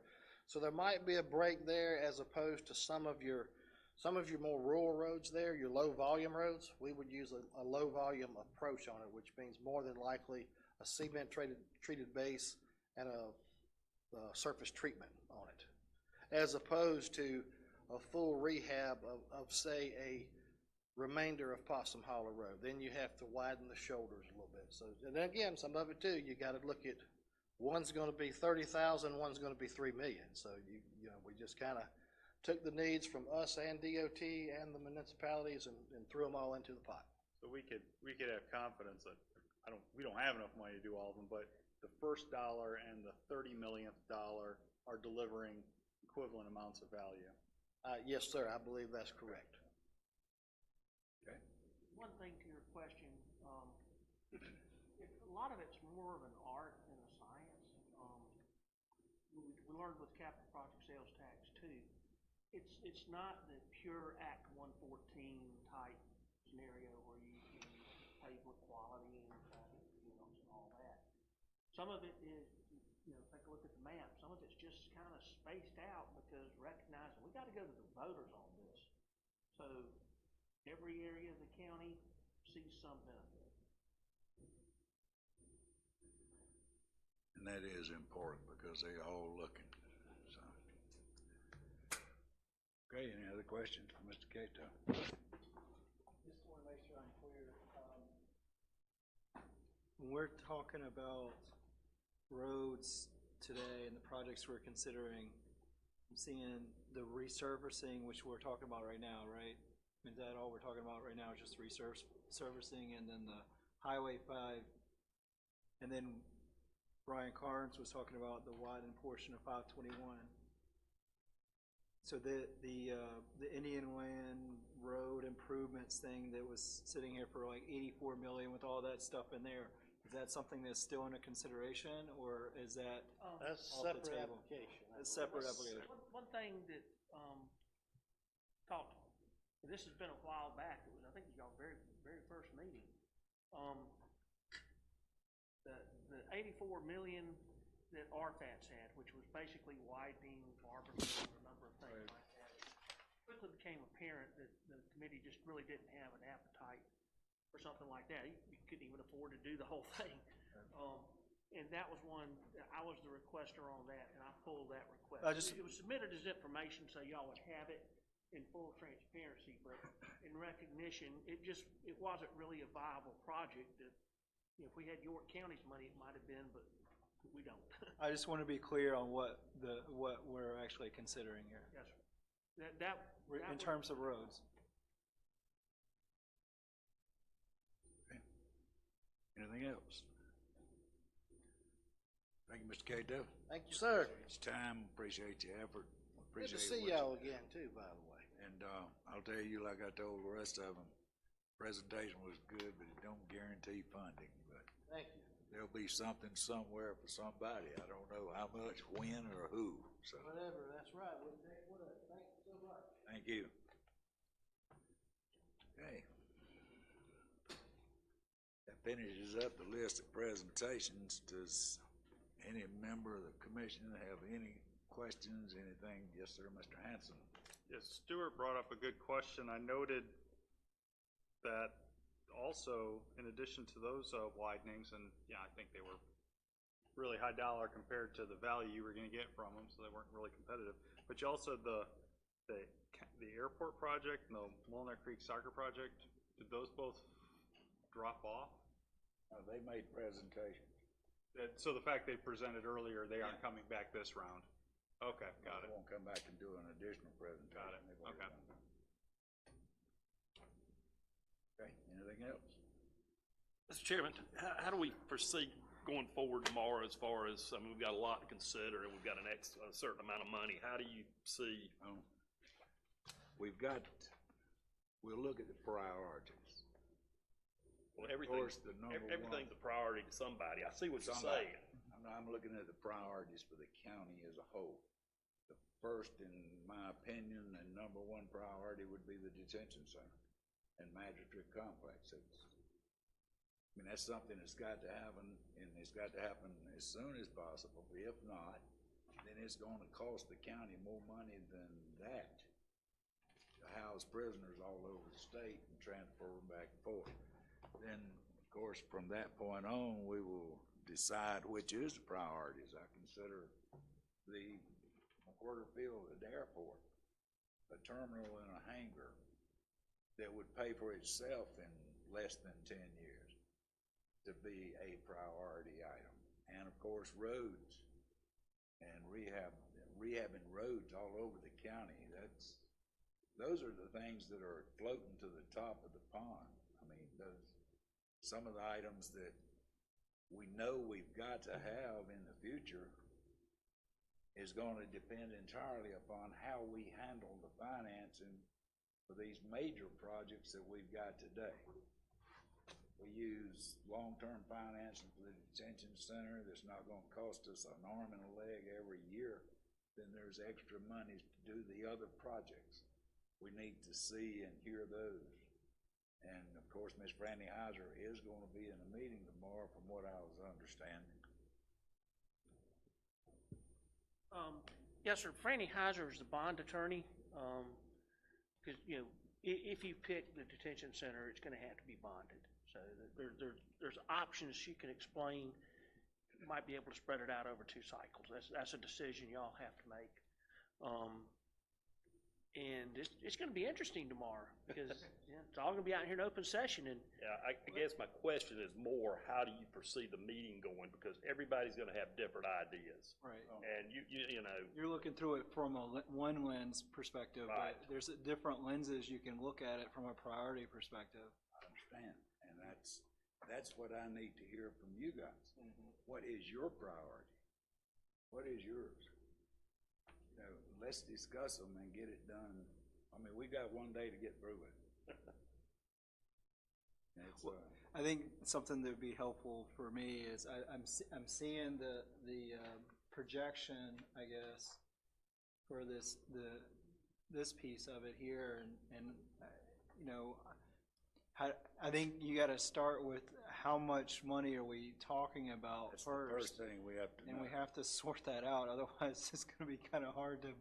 Well, we've been able to get an estimate from Brian, what's his name? Brian Nurk. Yeah, and it's, believe it or not, he's conservative and has to be at this point because of the COVID-19 problem. And that's what you're referring to here, right, Brian? This The was pro forma from Brian Nurk. Yeah. Yes, sir. I mean, it's just It a had straight. It's just a multiple straight line, though. for well, 7 he's showing years. he's showing you an item at the bottom that states a number, like 68. 68 million in change is the pro forma. My biggest concern with it is it's just a straight line number year to year. I mean, there's nothing built into this from a projection perspective. It's just a straight line number. And is that 68 a conservative number? And I understand that, but I don't think we're sitting here saying in 2029 that we're going to be taking in the same amount of money that we were in 2019, 20, 21.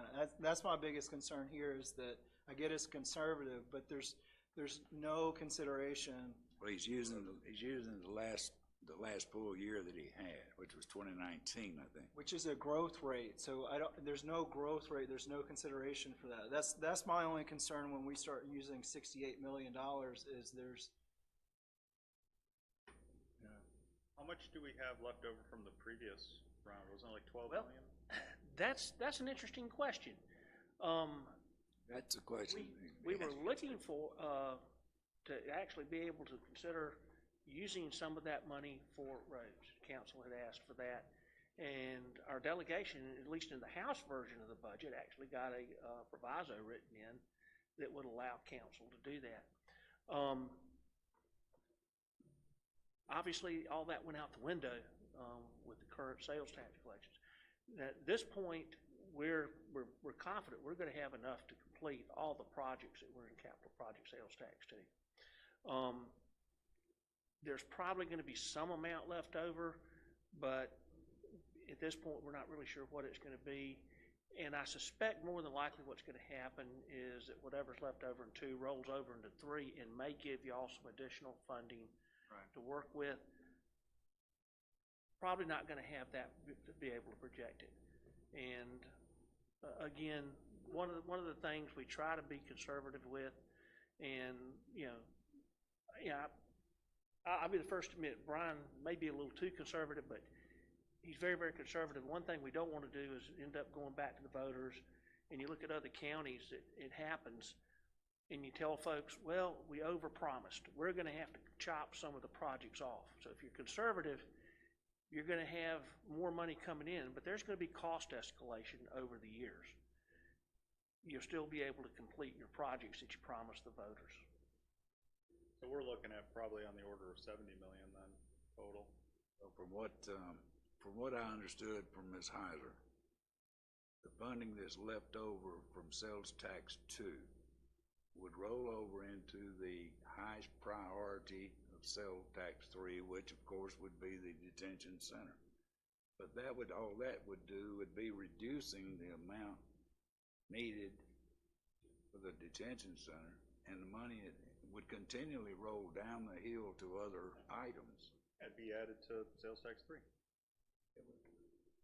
But admittedly, y'all have a decision. I'd hate to be sitting up there with y'all having to make. It's a very difficult decision. It's a lot easier back here being the administrator, because the old joke is administrators, we're not worth a darn for anything, but we can count to 4 really, really good. Same thing with y'all.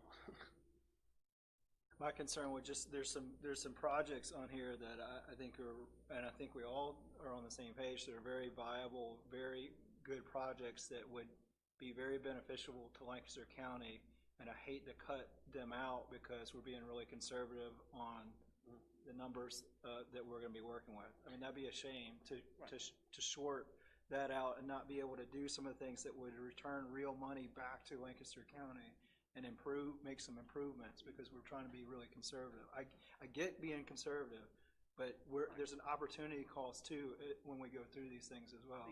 The other option I would mention to you is that you're under no obligation to fully fund a project. Capital project sales tax 2, because they just ran into, here's how much money we have.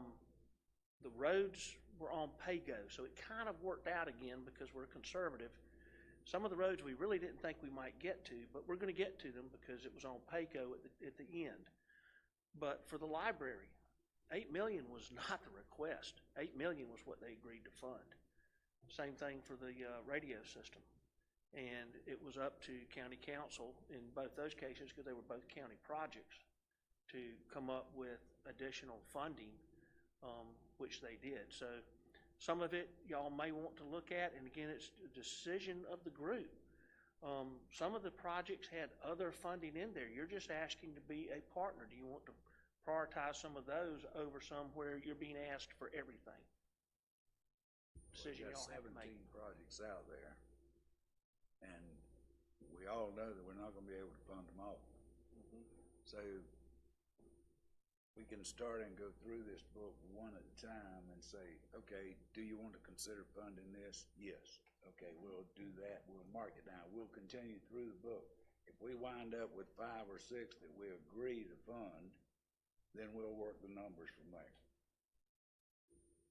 That's a good start. And that's the way we will begin tomorrow. You've got, I think everybody has a copy of tomorrow's agenda. It will be, of course. Right back here, same time. Right back here, same time, same program, except tomorrow we will be open for citizens' comments if anybody shows up. And it will be aired on YouTube as it is today. Anything further? And you, Cherry has the information. Y'all be getting some comments that have come in electronically. We've had a couple of projects that put the word out. You know, send in your support. So you'll have some citizen comments. Yeah, I think I've got I had 13 emails on one of them when I left home. I don't know how many I've got now. So. Anything further? Hearing none, do I hear a motion to adjourn? Move. Motion and a second to adjourn. All in favor? Aye.